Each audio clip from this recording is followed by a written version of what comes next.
بدعون کے دلائل سے ہمیں ہٹ کرنی کرنی مننی چاہیے. بسم اللہ الرحمن الرحیم. جی اعوذ باللہ السمیع العلیم من الشیطان الرجیم. بسم اللہ الرحمن الرحیم. اچھا سر، آج 23 مارچ 2012 ہے اور جمعے کا دن ہے، تو کچھ امپورٹنٹ کوسچنز آپ سے کرنا چاہ رہے ہیں. اس میں سب سے پہلی چیز یہ کہ صحیح مسلم میں حدیث ہے غدیر خم کی کہ آپ صلی اللہ علیہ وسلم نے حجۃ الوداع سے واپسی پر خم نامی گاؤں میں خطبہ دیا، جس میں آپ صلی اللہ علیہ وسلم نے پہلے تو قرآن پاک کے بارے میں ترغیب دلائی، اس کے بعد پھر آپ صلی اللہ علیہ وسلم نے اہل بیت کا احترام کرنے، ان کا خیال رکھنے کے بارے میں فرمایا.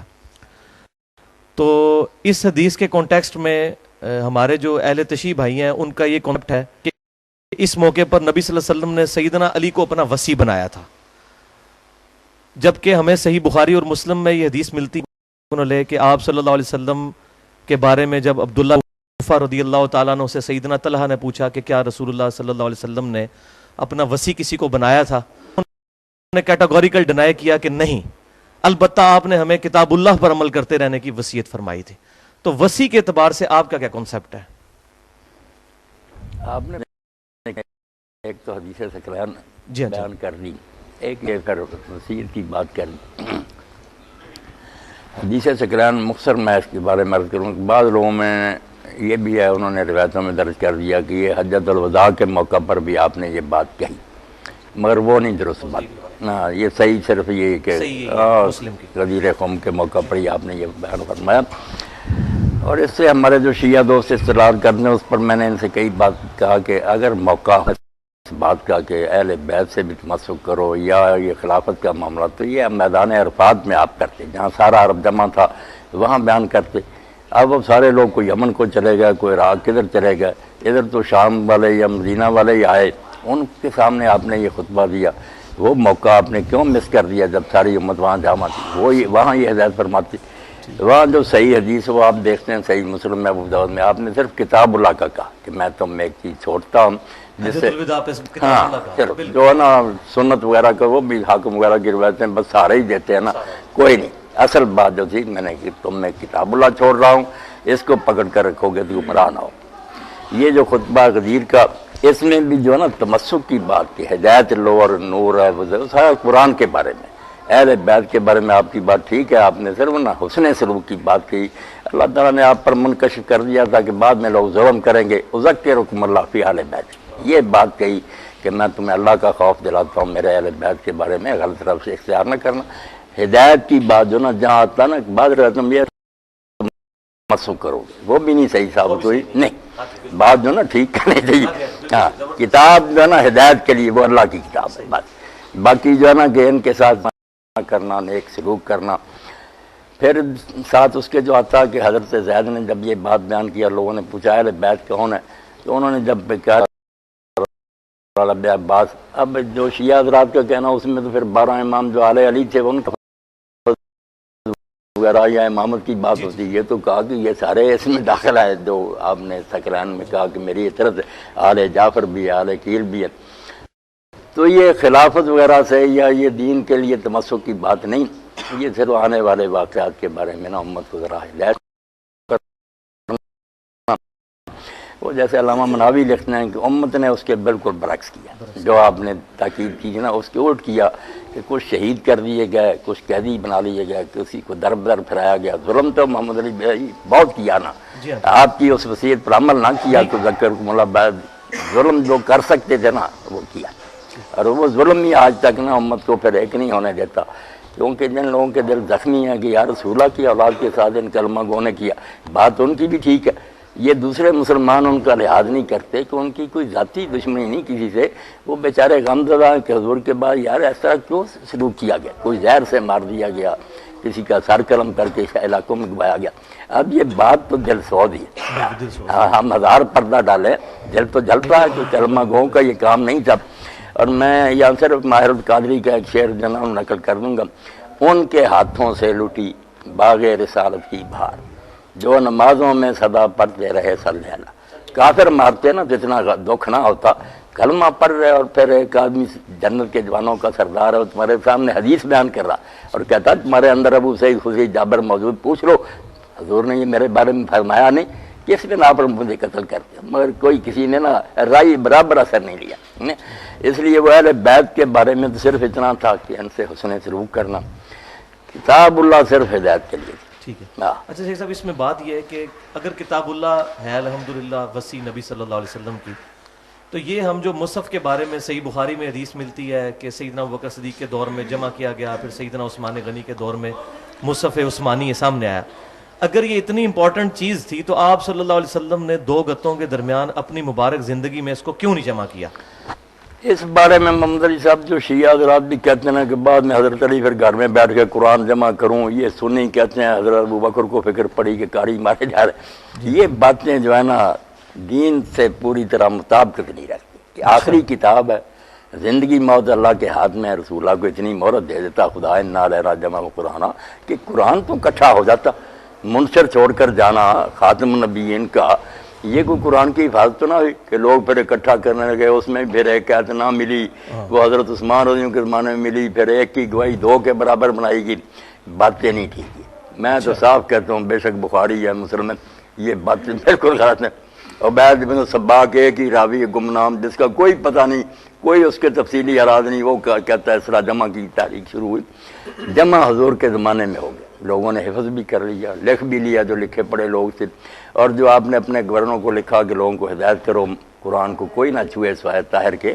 اس لیے ابن حزم کی بات ٹھیک ہے کہ لاکھوں قرآن اس وقت پوری دنیا میں پھیلے ہوئے تھے، کوئی ایسی بات نہیں تھی وہ قرآن جو صحیح بخاری میں حدیث ملتی ہے کہ سیدنا جبرائیل کے ساتھ نبی صلی اللہ علیہ وسلم دورہ بھی قرآن کا کرتے تھے، تو وہ اس پہ موقف وہ یہ کہتے ہیں کہ جی یہ ساری چیزیں زبانی چل رہی تھی، جنگ یمامہ کے موقع پر وہ شہید ہوئے تو پھر نہیں ویسے محمد علی صاحب آتا ہے کہ لکھوا بھی آپ دیتے، ٹھیک، وہ کہتے ہیں ایک جگہ کتاب مؤلف نہیں تھی، مگر جو ہے نا کہ کاغذ کے پرزوں پر، اس طرح کھجور کے پتوں پر، ٹھیکروں وغیرہ پر لکھنا تو مانتے ہیں کہ کوئی شے ایسی نہیں تھی جو آپ لکھواتے نہیں تھے، ساتھ ہی بلا لیتے تھے۔ اب قرآن کے حوالے سے جو یہ اختلاف پھر اہل سنت میں بھی آیا، اہل تشیع میں بھی، 7 قراتوں والا، 7 قراتوں کی بات، اور ایک جو حضرت ابن مسعود کے ذمہ لگاتے ہیں نا کہ وہ مانتے نہیں تھے مفضلتین کوئی افاظت، یہ باتیں بھی دین کی جڑ کاٹنے والی، کہ وہ آدمی جس نے 70 صورتیں حضور سے سبقن پڑھی تفسیر کے ساتھ، وہی نہیں جانتا، اور جو کہتا ہے کہ اگر میں جانتا مجھ سے زیادہ کوئی قرآن کا عالم ہے تو میں اونٹوں کے جگر جلا کر بھی اس تک پہنچتا، وہی صحیح بخاری میں بھی ہے کہ 4 بندوں سے قرآن سیکھو، وہی نبوی اور ابن حزم کی بات ٹھیک ہے کہ یہ سب باطل باتیں، ان کے سے جو قرات متواتر آ رہی ہے اس میں یہ معوذتین بھی ہیں، فاتحہ بھی ہے، تو شیعہ سنی سارے میرے بھائی نا قرآن کے بارے میں شک ڈال رہے، جو روایتیں ان کو دیوار پر مار، اچھا قرآن ہی مشکوک ہوگا تو بات کی رہی، آپ نے جب اعلان کیا کہ میں تم میں ایک چیز چھوڑ کر جا رہا ہوں ہدایت کے لیے، کتاب اللہ تو ٹھیک ہے، اچھا کتاب اللہ اس میں بالکل میں نے آپ کے بارے میں سنا ہے کہ آپ رجم کی سزا کے قائل ہیں۔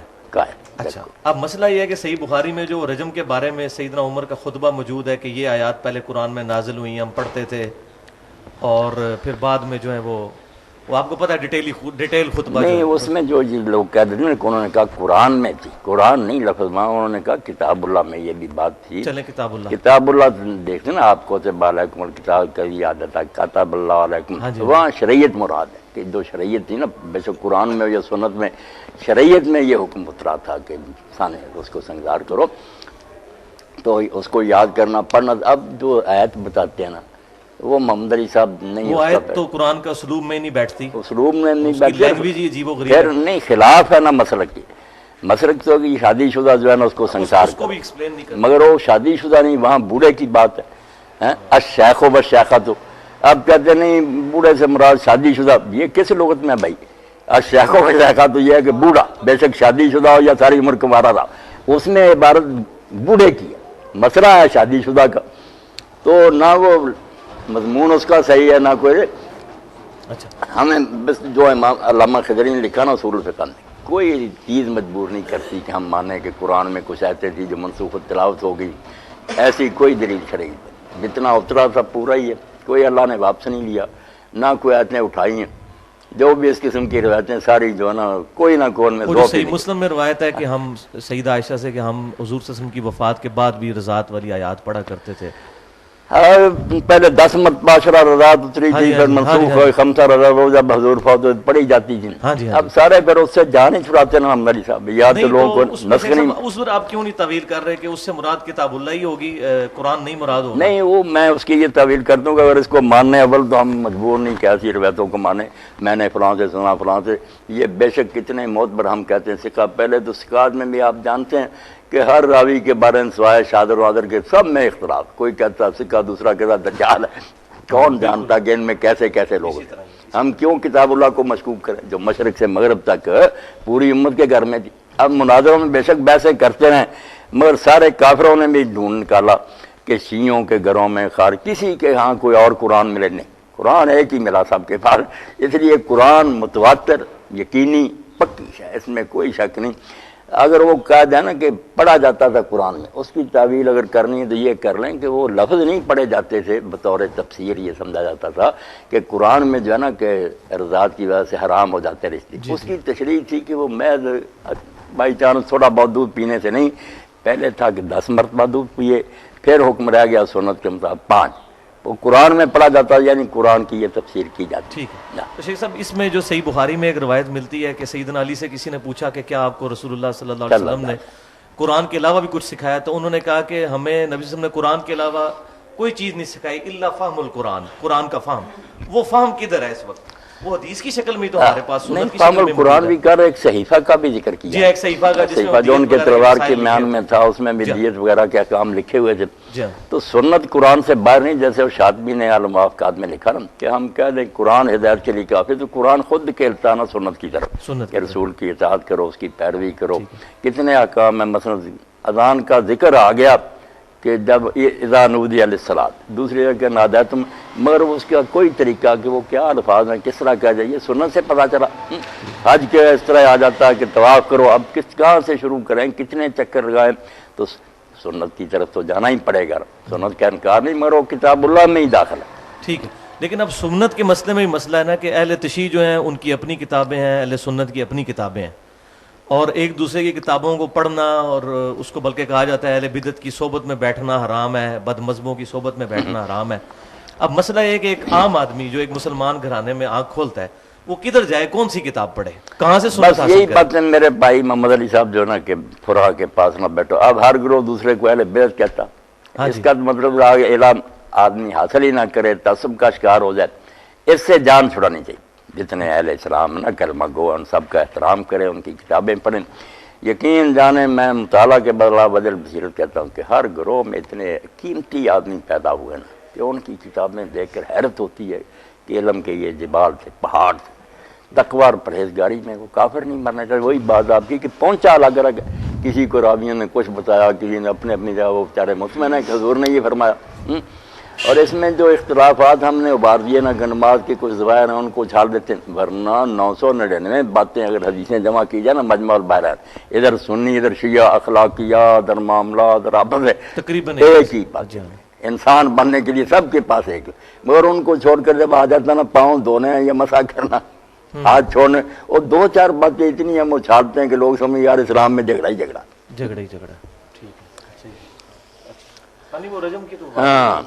اچھا، اب آپ کی جو ایکسپرٹیز ہیں جس موضوع پہ، مینلی تو میں وہ ٹاپک ایڈریس کرنا تھا۔ غامدی صاحب نے اس پر جو لکھا نا رجم پر، اور بعض حدیثوں میں اضطراب ثابت کیا، میں اس بارے میں ذرا بتا دوں، میں نے دیکھا اور اس کو ابن حجر نے بھی نا حضرت علی میں نقل کیا اور کہا یہ معنی تو مناسب، بات بڑی ٹھوس ہے، اور کئی صحابہ سے نقل کیا کہ ان کا یہی مسلک تھا، مگر کہتے ہیں شاذ ہے، غامدی صاحب مانتے ہیں، غامدی صاحب اس کی تعویل کرتے ہیں، وہ کہتے نہیں ہیں گنڈوں کے لیے وغیرہ، ہم مرتد کے لیے جس طرح سزا ہے اس طرح یہ جو وہ فساد پھر فی الارض کرتے ہیں۔ محاربہ کے تحت لے جاتے ہیں، وہ ساری باتیں میں نے پڑھی، ٹھیک ہے۔ مگر جو حدیثوں میں کہتے ہیں نا کہ کسی طرف آتا ہے کہ رجم اور جلد دونوں کرو، کوڑے بھی مارو، سنسار بھی کرو، جمع آتا ہے بادام سامت کی، کسی میں صرف کوڑے آتا ہے، کہیں کسی میں سنسار آتا ہے، کسی میں سال کی جلاوت نہیں ہے۔ تو اس بارے میں بعض صحابہ کا بھی مطلب فتح الباری میں، اور شیعہ جو فقہ ہے اس میں نا محمد علی صاحب بہت اچھے طریقے سے بات واضح کی، اور سمجھ میں بھی آتی کہ جیسے جیسے جرم شدید ہوتا جاتا سزا بڑھتی جاتی۔ ایک ہے محض زانی اور زانیہ، ان کے ساتھ اور کوئی قید نہیں، صرف شاید زنا کیا وہ کموارے ہیں، ٹھیک ہے، ان کے لیے وہ قرآن پاک کی سزا۔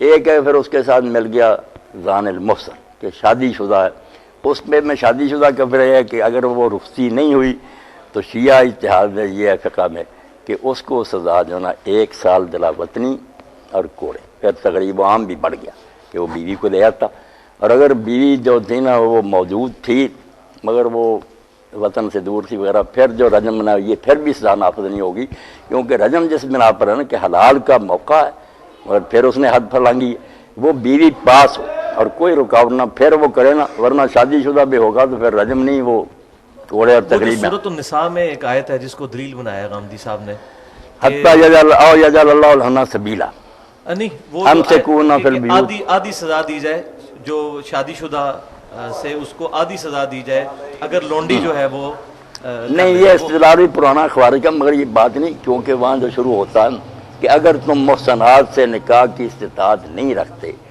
تو لونڈیوں کے ساتھ ان کے مالکوں کی اجازت سے نکاح. اب جو ہے کہ محسنات سے نکاح اگر مانا شادی شدہ کر لیں تو شادی شدہ سے تو نکاح حرام ہے. وہ فکرہ جو ہے نا کہ اگر تم میں استطاعت نہیں محسنات کے، اس سے پتہ چلتا ہے آزاد کہ آزاد عورتوں سے نکاح کی اگر طاقت نہیں.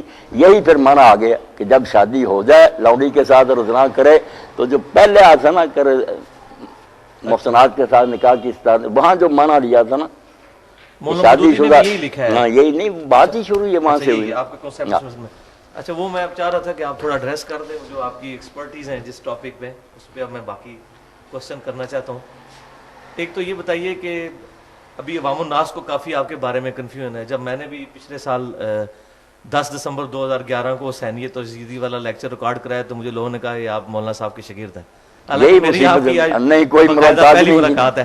اچھا اب میں یہ چاہ رہا تھا کہ آپ کے جو عوام میں کنسیپٹ ہے وہ ذرا تھوڑا کلیئر کر کے آئے کہ آپ سیدنا معاویہ رضی اللہ تعالیٰ عنہ کو صحابی مانتے ہیں اور مسلمان مانتے ہیں، یہ ذرا کلیئر کر دیجیے. باقی ان کے اعمال ان کے ساتھ صرف یہ بات کلیئر کر دیجیے. محمد علی صاحب یہ باتیں جو ہے نا کیا کریں، اگر صاف کہتے ہیں پھر بھی لوگ خلاف ہوتے ہیں، نہیں کہتے پھر ہم اپنے ضمیر کے مجرم ہیں. اب صحابی کا ایک معنی دعا اس کے لحاظ سے تو آپ نے عبداللہ بن عبیر ان کے ساتھیوں کو بھی کہا، جب لوگوں نے کہا کہ انہیں اجازت قتل کریں تو آپ نے کہا تم چاہتے ہو کہ یہ پروپیگنڈا ہو جائے کہ محمد اپنے اصحاب کو قتل کر، یہ آپ نے پڑھا نا، آپ سے تو کوئی بات چھپی. اصحاب تو ان کو بھی کہا، لغت کے لحاظ سے تو صحابی تھے، ساتھ ہی تھے. مگر جب قرآن کہتا، حدیث کہتی ہیں کہ ان میں لوگ منافق بھی تھے، منافقین کا وجود تو بالکل مسلمہ. اب ہم اپنی مرضی سے کہہ دیتے نا یہ منافق نہیں تھا، وہ منافق، اور منافق بھی صرف ہمارے پاس عبداللہ بن ابی رہ گیا، ورنہ جنگ احد میں جو 300 واپس آیا تھا، اور اس کے بعد یوں اسلام پھیلتا گیا، زیادہ ہوتے گئے لوگ منافق، روب کی وجہ سے دب گئے. اور آخری سورہ میں بھی اللہ تعالیٰ فرماتا توبہ میں کہ مدینہ اور منافق ہیں، اللہ تعالیٰ اے نبی تو بھی نہیں جانتا، ہم جانتے. تو اس لیے ہم کس طریقہ سے فیصلہ کر سکتے ہیں کہ یہ آدمی جو ہے صحابی ہے آپ کے دور کا، بظاہر اس نے اسلام قبول کیا، مگر جیسے آتا کہ تم یہ کہو اسلام لائیں، یہ نہ کہو ایمان لائیں، ایمان نہیں تمہارے دلوں میں داخل ہے. یہ سارے فیصلے علامہ الغیوب کے کرنے کے اندر سے کون کیا تھا، جو کام کیے کسی نے، ہم کفر ایمان چھوڑے ان کا احترام بھی کریں، کیوں برا بلا کہیں، ہمیں کوئی حق نہیں، نہ کوئی فائدہ ہی. تلک امۃ قد خلت لها ما کسبت ولکم ما کسبتم. نہیں اس کو بھی محمد علی صاحب لوگ غلط استعمال کرتے ہیں نا، امام احمد کے ذمہ لگاتے ہیں، ابن کثیر بھی لکھتا ہے کہ ان باتوں میں نہیں پڑھا جو گزر گیا. یہ بات نیکوں کے بارے میں، یہ نہیں کہ برے لوگ جو ان کے برائی کا تذکرہ نہ کرو. یہاں ابراہیم، اسماعیل، اسحاق وغیرہ کے حوالے دے کے نا یہودی کہتے تھے کہ ہمیں ان کی نیکیاں کافی ہیں، ہم ان کی اولاد مقصال. دونوں جگہ یہ آتا ہے کہ وہ لوگ جو تھے نا انبیاء وہ گزر گئے، اسی لیے لہا ہی آیا، لکم لہا، علیہ نہیں آیا کہ جو گناہ انہوں نے کیے ہیں وہ ان پر نہیں، گناہ کی بات نہیں کی کہ جو نیکیاں وہ کما گئے انہیں ملیں گی جو تم. فائدہ نہیں ہوگا ابراہیمی، ہاں بس یہ فائدہ کی بات. بروں کے واقعات تو قابیل سے اللہ نے شروع کیے ہیں، آپ خود قرآن پڑھ دیا بروں کے تذکرے سے. اگر یہ بات بری ہوتی کہ جو مر گیا چھوڑو تلکا امتن، کیوں اللہ یہ موقف غلط ہے. خیر غلط. اچھا لیکن اہل سنت نے متفقہ طور پر جو ہے وہ سیدنا معاویہ کو صحابی کے طور پہ ڈیل کیا ہے، ان کی احادیث بھی لی ہیں اپنی کتابوں میں. حدیثیں لی، حدیث کے بارے میں تو میں بھی کہتا ہوں کہ بصر ہو، معاویہ ہو، کوئی ہونا، ان سے جو جی چاہے اعمال صادر ہوئے ہیں. مگر یہ علماء نے پورا استقصاء کیا، ڈھونڈا کہ کسی نے حدیث بھی وضع کی ہے، اس جرم سے اللہ نے بچا رکھا. شیعہ لوگ کہتے ہیں سمرا سے نہ اتنے پیسے دے کر معاویہ نے حدیث بنوائی، دکھائی آج تک نہیں کہ وہ کہاں ہے سمرا کی بنائی ہوئی. ابو ہریرہ کہتے ہیں گھر سے میں یار کوئی نمونہ دو نا، وہ بیچارے تو ان کے خلاف بولتے رہے. اس تو یہ بہتان نہ لگاؤ، غلطیاں ہوئی ہیں بسم اللہ، مگر حدیث نہیں کسی نے بتائی. اس لیے صحابہ تو کل موضوع اس حد تک بالکل جیسے شاہ ولی اللہ شاہ عبدالعزیز کی روایت حدیث میں سب موت پر. ٹھیک ہے. آ جائیں نا نیچے کے راوی دیکھیں صحابی آ گیا حدیث نہیں اس نے گھڑی پھر حدیث مان. آپ چونکہ ایک خاص حدیث میں مانتا ہوں ہر ایک کی مانتا ہوں حدیث میں کوئی شک شیخ صاحب آپ ایک خاص مکتبہ فکر کے ظاہر پلیٹ فارم سے ایک بات کرتے ہیں اگرچہ آپ کی نیوٹرل بات ہے لیکن میری بات نیوٹرل ہے لیکن کسی نہ کسی درجے میں اہل یہی کہتے ہیں مسئلہ ہے. جی ہاں. اب مسئلہ ہے کہ آپ امام ابن تیمیہ کو بھی کوٹ کرتے ہیں اپنے اس میں. بہت اچھا اب مسئلہ یہ ہے کہ امام ابن تیمیہ کو میں نے بھی اسٹڈی کیا ہے, ان کے مجھے بھی کئی نظریات میں ایسی خرابیاں نظر آئی ہیں اور بعض اوقات آپ کو بھی اندازہ ہوا ہوگا. بعض اوقات جب وہ شیعہ کے رد میں لکھتے ہیں تو بعض اوقات ناسبیت کی بو آتی ہے ہم سے. سیدنا علی کے فضائل پہ وہ بعض اوقات صحیح حدیث کو ضعیف کرنے کی کوشش کرتے ہیں. تو آپ کا امام ابن تیمیہ کے بارے میں کیا کنسیپٹ ہے کہ وہ اہل سنت میں؟ یہ میرے پاس ایک کتاب جو آئی نا سعودیہ سے وہ آپ کو بھی پھر مہیا کر دیں گے, اس کا فوٹو اسٹیٹ لم یکن ابن تیمیہ ناسبیا. انہوں نے ان کی صفائی دیا کہ بالکل انہوں نے نا حضرت علی صاحب کو ان کا مقام صحیح دیا, خلیفہ راشد مانا, جو ان سے لڑے ان کو ناحق سمجھا. باقی وہ مناظرہ میں تو آپ دیکھتے نا ہوتا نا کبھی آدمی جذباتی ہو جاتا. میں نے بھی پڑھا انہوں نے مطلب ناسبیوں کا رد کیا. چلو ٹھیک ہے. اچھا اب یہ بتائیے کہ یہ جو صحیح بخاری آدمی بہت بڑے تھے, ہاں جی کوئی شک نہیں, صحیح بخاری اور مسلم کی متفق حدیث ہے کہ میرے صحابہ کو برا مت کہو. تم میں سے کوئی احد پہاڑ کے برابر بھی سونا خیرات کر دے تو 600 گرام مد ان کی اس کے آدھ کو بھی نہیں پہنچ سکتا. یہ حدیث جو ہے یہ امتیوں کے لیے کہ سیدنا معاویہ کے لیے بھی تھی کہ جن کے دور حکومت میں جمعے کے خطبوں میں سیدنا علی کو گالیاں نکالی جاتی رہی ہیں. تو یہ حدیث کیا ہم سب کے لیے کہ ہم ان کو برا نہ کہیں کہ صحابہ کرام علیہم رضوان کے لیے بھی ہے؟ اس کا جو پس منظر آپ دیکھتے ہیں نا کہ حضرت عبد الرحمن بن عوف رضی اللہ تعالیٰ عنہ کو حضرت خالد بن ولید نے گالیاں دی. گالیاں انہوں نے دی, یہ پورا ٹکڑا نہیں پڑھتے. خالد نے گالیاں دی حضرت عبد الرحمن بن عوف کو, معاملہ حضور تک پہنچا. تو آپ نے خالد اور ان لوگوں کو نا, اس لیے امام نبوی کہتے ہیں کہ اس حدیث میں جو کہا نا صحابہ کو بڑا گناہ کو, یہ مخصوص صحابی جو صلح حدیبیہ سے پہلے ایمان لائے تھے, ورنہ خالد بھی صحابی تھے. آپ نے کہا تم میرے اصحاب کو برا نہ کرو, تم میں سے اب سونو بہت پہاڑ. اس کا خطاب جو تھا نا صلح حدیبیہ کے بعد والے مسلمانوں سے تھا. وہ عام مانوں میں تو وہ بھی صحابی تھے, مگر آپ نے اس میں خاص کہا کہ جن کو تم گالیاں دے دو سابقون کو, ان کے برابر تم اب ہو سکتے ہو. ہمیں بھی حکم بعد میں ٹھیک ہے پہنچ گیا, ہم پر بھی لاگو, مگر مخاطب اس کے حضرت خالد اور ان کے ساتھی تھے کہ تم برا کہتے ہو. ٹھیک. اچھا صحیح بخاری میں ایک روایت ملتی ہے جس میں غزوہ خندق والے چیپٹر میں کہ سیدنا معاویہ رضی اللہ تعالیٰ عنہ جو ہیں عبداللہ بن عمر کی طرف کنایا کر کے بات کرتے ہیں کہ تم میں سے جس شخص کو خلافت کی خواہش ہے وہ اپنا سر اٹھائے, میں اس کے باپ سے بھی زیادہ خلافت کا حقدار ہوں.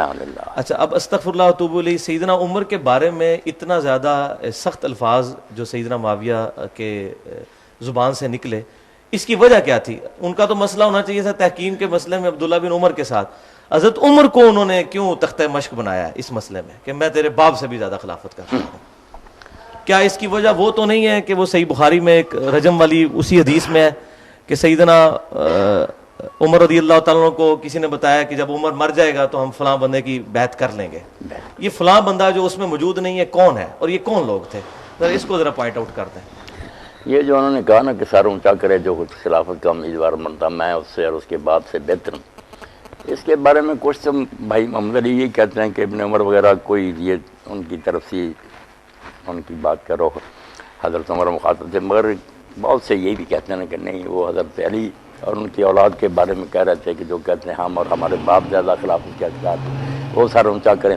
اور حضرت ابن عمر نے بھی اپنا نہیں کہا, یہی کہا کہ میرا جی تو چاہ کہ میں اپنا چھوڑ کر نا یہ جو اس طرح بیٹھے تھے گوٹ, میں ایسے کہوں کہ وہ زیادہ حقدار ہے جس نے تجھے اور تیرے باپ کو نا مار مار کر اسلام میں داخل کیا.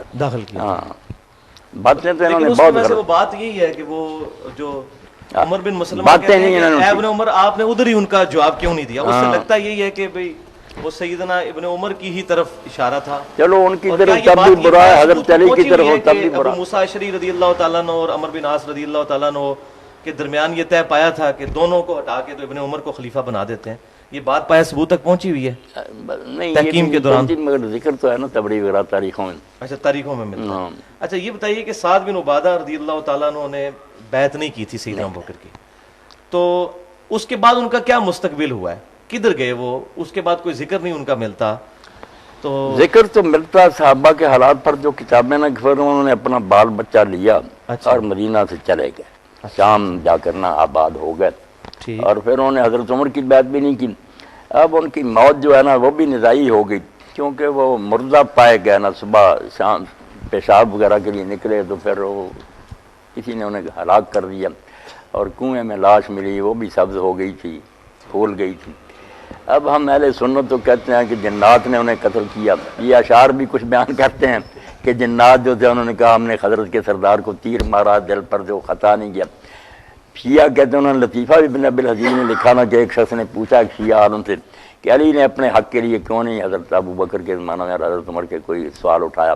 انہوں نے کہا یار وہ جنوں سے ڈر گئے۔ کیا کریں، تاریخ میں سب کچھ ہے۔ اچھا صحیح ہے۔ شیخ صاحب، سیدنا ابو بکر صدیق رضی اللہ تعالیٰ عنہ پر 6 مہینے کے بعد سیدنا علی نے ان کی بیعت کی، اس میں سیدنا ابو بکر بھی اشکبار ہوئے اور انہوں نے ان کی جو ریزرویشن تھی ان کا احترام کیا، اور سیدنا علی نے بھی تعریف کی ممبر پہ آ کر۔ اب یہ سارے معاملات جو ٹیکل ہوئے، تو اب اس کے بعد کیا سیدنا ابو بکر صدیق رضی اللہ تعالیٰ عنہ کی خلافت پہ ہم اجماع تصور نہیں کر سکتے جب سیدنا علی نے ہی بیعت کر لی؟ جیسے اپنے جو فقہاء اصولی ہیں انہوں نے یہ بات کہی کہ یار یہ اجماع جو ہے، اب ہمارا تو ہے کہ دل سے حضرت علی ان کے ساتھیوں نے بیعت کر رہی، وہ کہتے ہیں یہ شیعہ حضرات کو یہ غلط فہمی ہو گئی ہے، ان کے دل میں یہ شبہ بیٹھ گیا کہ اگر پہلے کرنی ہوتی خوش دلی سے شروع نہ کر رہے تھے، تو جب بتایا گیا کہ حضرت سیدہ فاطمہ جب فوت ہو گئیں تو وہاں پھر محمد علی بھائی آتا نا کہ لوگوں کے چہرے جو تھے نا حضرت علی نے دیکھا وہ بدل گیا، میرا احترام نہیں رہا، انہوں نے پھر بلایا اور ساتھ ہی کہا کہ اکیلے آنا، اور وہاں لکھا کراہیت المحضرت، عمر نہ ہمارے گھر آئے ہیں۔ تو حضرت ابوبکر نے جب ذکر کیا انہوں نے کہا نہ تنا نہ جانا نقصان پہنچائیں گے، انہوں نے کہا نہیں حضور کے خاندان سے یہ توقع نہیں۔ تو وہاں حضرت علی نے جو کچھ پھر کہا کہ ہمیں کوئی حسد نہیں، نام کوئی اس کا لالچ رکھتے ہیں، مگر حضور کا خاندان ہونے کی وجہ سے ہمارا اس میں بڑا دخل تھا، مگر کسی نے مشورہ تک میں بھی ہمیں نہ بلایا، تو پھر حضرت ابوبکر روتے ہی رہنا۔ جی جی۔ تو اب ان کے دل میں جیسے مزیر الغواشی ہے نا، اصول شاشی کی شرح لکھی انہوں نے، تو کہتے ہیں کہ اب بھی ان کے ذہن میں ہے کہ جو بیعت کی نا وہ اسلام کی بہتری کے لیے انہوں نے کر لی کہ چلو مسلمانوں میں فساد ختم ہو جائے، ورنہ آپ جانتے ہیں نا کہ جو کچھ ہو سکتا ابو سفیان نے کرنا چاہا، حضرت علی اگر اس کا شکار ہو جاتے سازش کا تو اسلام مٹ جاتا۔ وہ حضرت عباس سے ملے اور کہنے لگے یار یہ کیا ہوا کہ عبد مناف کی اولاد کو چھوڑ کر انہوں نے بنو تیم کے ایک آدمی کو خلیفہ بنا لیا، 2-3 آدمی مکے، چلو اٹھو علی کو کھڑا کریں اور میں مدینہ سواروں اور پیادوں سے بھر دوں گا اس کی حمایت کے لیے۔ جب حضرت عباس بھی قائل ہو گئے، حضرت علی سے بات کی، اگر وہ محمد علی بیٹا مان جاتے نا بات، اسلام وہیں ختم ہو جاتا۔ انہوں نے بہت دور اندیشی سے کام نے کہا جاہلیت ہم اسلام، کفر میں بھی تو اسلام کا برا سوچتا رہا، اب بھی سوچتا۔ کون ہے وہ پیادے جو میری امداد کے لیے تو لائے گا؟ وہی جو خندق وغیرہ میں لایا تھا، میری امداد کے بہانے لائے گا، نہ میں رہوں گا نہ ابو بکر رہے گا، جا آرام کر، جو بن گیا ٹھیک ہے ہم اس کو قبول کرتے ہیں۔ اچھا، آپ کا کیا اس بارے میں کنسیپٹ ہے کہ جو بعض لوگ کہتے ہیں کہ سیدنا حسن کو زہر جو ہے وہ سیدنا معاویہ نے دیا تھا، بعض لوگ کہتے ہیں یزید نے دیا تھا، اس کے بارے میں کیا پوائنٹ آف ویو ہے آپ کا؟ آپ دیکھتے ہیں کہ اس طرح کی سازشوں کے ثبوت تو نہیں ہوتے کہ لوگ بیان کریں کہ ہمیں تو ویسے ملتی ہیں کہ ان کو زہر دیا گیا زہر تک تو ہے، یہ تو سب نے لکھا جی ہے ہاں۔ کہ ماتا مسمومن شہید ہوئے وہ زہر سے ہی۔ ٹھیک، اور یہ بھی ہماری اتنی بڑی شرح ہے انور محبود، اس میں وہ لکھتے ہیں کہ یہ جعلہ بنت اشعث نے یزید بن معاویہ کے اشارہ سے یہ کام کیا، ان کی ایک بیوی نے، ابھی بیوی نے۔ اچھا اب یہ بتائیے جو موت پر ہوا نا معاملہ کہ جب حضرت حسن فوت ہو گیا تو مقدام بن مہدی کربن کے ساتھی گئے تھے، تو حضرت معاویہ نے بتایا کہ تمہیں پتہ علی ابن حسین ابن علی فوت ہو گیا، تو حضرت مقدام نے دیکھو نا اخلاقی فریضہ تھا، صحابی سے کہا انا للہ، تو انہوں نے کہا تعدھا مصیبتاً، حسن کا مرنا کوئی افسوس کی بات ہے، اور ایک درباری بولا کہ جمرات نطفہ اللہ، وہ تو آگ کا انگارہ تھا جو خدا نے بجھا دیا، تو وہاں صحابی رسول نے کہا یار افسوس ہے حضور کی ران پر ہوتا تھا اور آپ اس کے لیے یہ کلمے فرماتے تھے اور تم نے اس کی موت پر انا للہ نہیں برداشت کیا۔ یہ باتیں بتاتی ہے نا کہ یہ سازش ان لوگوں نے کی ہے۔ ٹھیک۔ اچھا، اسی ابو داؤد کی یہ والی مقدام بن مہدی والی حدیث میں آگے چلتا ہے کہ وہ پھر کہتے ہیں میں تیرا دل جلاؤں گا، یہ پھر تین خلافت باتیں کے بارے میں جب کہتے رہتے ہیں حضرت حسن نے صلح کر لی، اس میں یہ نہیں بتاتے کہ ان شرائط میں تھا کہ اگر میں زندہ ہوں گا اس وقت تو پھر دوبارہ خلیفہ میں ہوں گا، اور دوسری بات کہ اگر میں نہ ہوا تو تم اپنے بعد کسی کو ولی عہد نہیں مقرر کر سکتے، امت شورا کے ذریعے چنے گے. ٹھیک ہے. سب اچھا اس میں یہ ایک ناسبی ہم پہ اعتراض کرتے ہیں کہ اگر سیدنا علی نے حسن کو اپنے بعد بنایا ہے تو اگر سیدنا معاویہ نے بنا دیا یزید کو تو کیا ہوا؟ کیا یہ چیز یہ محمد علی بھائی بالکل جھوٹ بولتے ہیں. ایک تو شیعہ عقیدہ اس میں علی نے کیا مقرر کرنا, وہ تو کہتے ہیں اللہ نے 12 مقرر کر دیے جیسے نبی مقرر کی, وہ تو بات ہی الگ ہے. دوسری سنیوں کی بات تو بہت صاف آتا, آپ نے کہا نہ میں تمہیں حکم دیتا ہوں نہ تمہیں منع کرتا ہوں, تو افسر تم خود بہتر جانتے ہو, جی چاہے کر لینا بیعت نے. وہ تو حضرت عبداللہ بن عباس نے بعد میں تقریر کی نا کہ علی فوت ہو گئے, یہ ان کا بیٹا ہے, اگر تم چاہو اس کی بیعت کر رہا ہوں. یہ کہاں پہ ہے یہ چیز؟ یہ حاکم میں ہے. ہاں اس لیے نا کوئی نہیں انہوں نے مقرر کیا, جھوٹ بولتے ہیں. کوئی مقرر. اچھا یہ بتائیے کہ یہ پھر جو اب یہ جو بخاری مسلم میں 12 خلیفوں والی حدیث ملتی ہے, یہ 12 خلیفے کچھ ناسبی تو وہ ان کو گننا شروع کر دیتے ہیں, بعد میں بنو امیہ کے خلیفوں کو بھی. اہل تشیع کا کنسیپٹ ائمہ کی طرف جاتا ہے. یہ امت کو یہ حدیث کیسے سمجھ آئے گی یہ 12 خلیفہ کون ہے؟ یہ تو آپ دیکھتے ہیں نا شرح لکھنے والے تھک گئے, اتنے قول ہیں. ہاں جی. آخر میں کوئی کہہ دیتے ہیں متشابہات میں سے, مگر خلیفہ جو ہے نا یا عمرا, اس میں پھر نا شیعہ حضرات والے ائمہ جو نا بہت چوٹی کے لوگ ہیں, لیکن حکومت نہیں, وہ حکومت نہیں ملی. ان میں سے حضرت امیر المومنین علی ہیں, بعد میں حضرت حسن ہیں, پھر امام مہدی ہو سکتے ہیں. درمیان میں کوئی نہ حاکم وقت نہیں ہوا. لائق بے شک وہ خلافت کے دوسروں سے زیادہ عمر نہیں نا ان کو فی الواقع ملی, اس لیے وہ تو مراد نہیں. دوسرے جو ناسبی لیتے ہیں کہ لگاتار, اس میں وہ پھر کہتے ہیں ناسبیوں کو دفع کریں, مگر جو اہل سنت میں سے قائل ہے نا کہ لگاتار یزید بھی آگے, یہ ہمارے شیعہ دو دکھاتے ہیں, یہ دیکھو مولا علی قاری نے شرح فقہ نے یزید کو بھی لکھا. بھئی انہوں نے لکھا, ساتھ ہی کہتے ہیں ظالم ہے, بے ایمان ہے, فاسق ہے. وہ کب نیک کہتے ہیں؟ وہ کہتے ہیں اس حدیث میں ان کی مدح نہیں آئی خلیفوں کی, صرف ان کا جو پیریڈ ہے نا وہاں تک کہا کہ اسلام کا غلبہ ہوگا, بعد میں جو نا روب جاتا رہے گا. وہ ٹھیک ہے, جب انہوں نے بنو امیہ نے خود ہی آپس میں ایک خلیفے کو قتل کر دیا, 2 حکومتیں بن گئی, عباسیوں کی الگ, اسپین میں ان کو بنو امیہ کی, پھر مسلمانوں کی وہ طاقت نہیں رہی. وہ کہتے ہیں ان امیروں کی کوئی مدح کا کلمہ آپ نے نہیں کہا, ان تک اسلام جو ہے نا اس کا غلبہ رہے گا, دنیا پر اس کا روب رہے گا. عمر بن عبد اور جو شاہ ہے نا ابن کثیر اور امام ابن زین, ان کا جو ہے کہ قیامت تک 12 ہوں گے عادلی خلفائے راشدین, مگر لگاتار نہیں 12. آخری جو ہے نا امام المہدی ہوں, امام ابن تیمیہ اور امام ابن کثیر, یہ دونوں اس کے تو بڑا اچھا ہو گیا کہ یہ 12 ہوں گے بھی عادل اور متقی, مگر کچھ ہو گئے اور آخر میں جا کر امام مہدی. انہوں نے نہیں یہ معاویہ کو بھی نہیں شمار کیا نا یزید وغیرہ.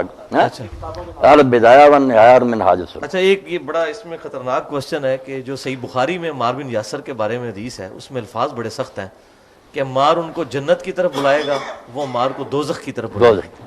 وہ دوزخ کیا ہے, اس کی کیا تعویل ہو سکتی ہے؟ اب ایک طرف ہم وہ صحیح بخاری کی حدیث لیتے ہیں کہ نبی صلی اللہ علیہ وسلم نے فرمایا کہ میرا بیٹا سید ہے, اس کی وجہ سے 2 مسلمانوں کے گروہوں میں صلح ہو جائے گی.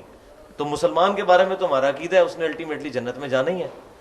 وہاں وہ پڑھتے ہیں دوزخ کی طرف بلائے گا. کیا وہ راستہ دوزخ کا ہے, یہ واقعی دوزخ ہے, یہ کیا اس کی تعویل کریں؟ نہیں, اگر یہ بانے مسلمانوں کے 2 گروہوں کی صلح کرائے گا, بالکل ٹھیک ہے, دونوں گروہ مسلم ہی کہلاتے تھے نا, مگر مومن تھے دونوں, یعنی اندر سے جیسے لما یدخل الایمان, کون جانتا کہ مسلم ہے. مسلم تو سب مانتے ہیں کہ بازار وہ کلمہ بھی پڑھتے تھے, نمازیں, سو کارڈ تو سینا مسلم کہہ رہا ہے. دوزخ کی طرف بلاتے ہیں.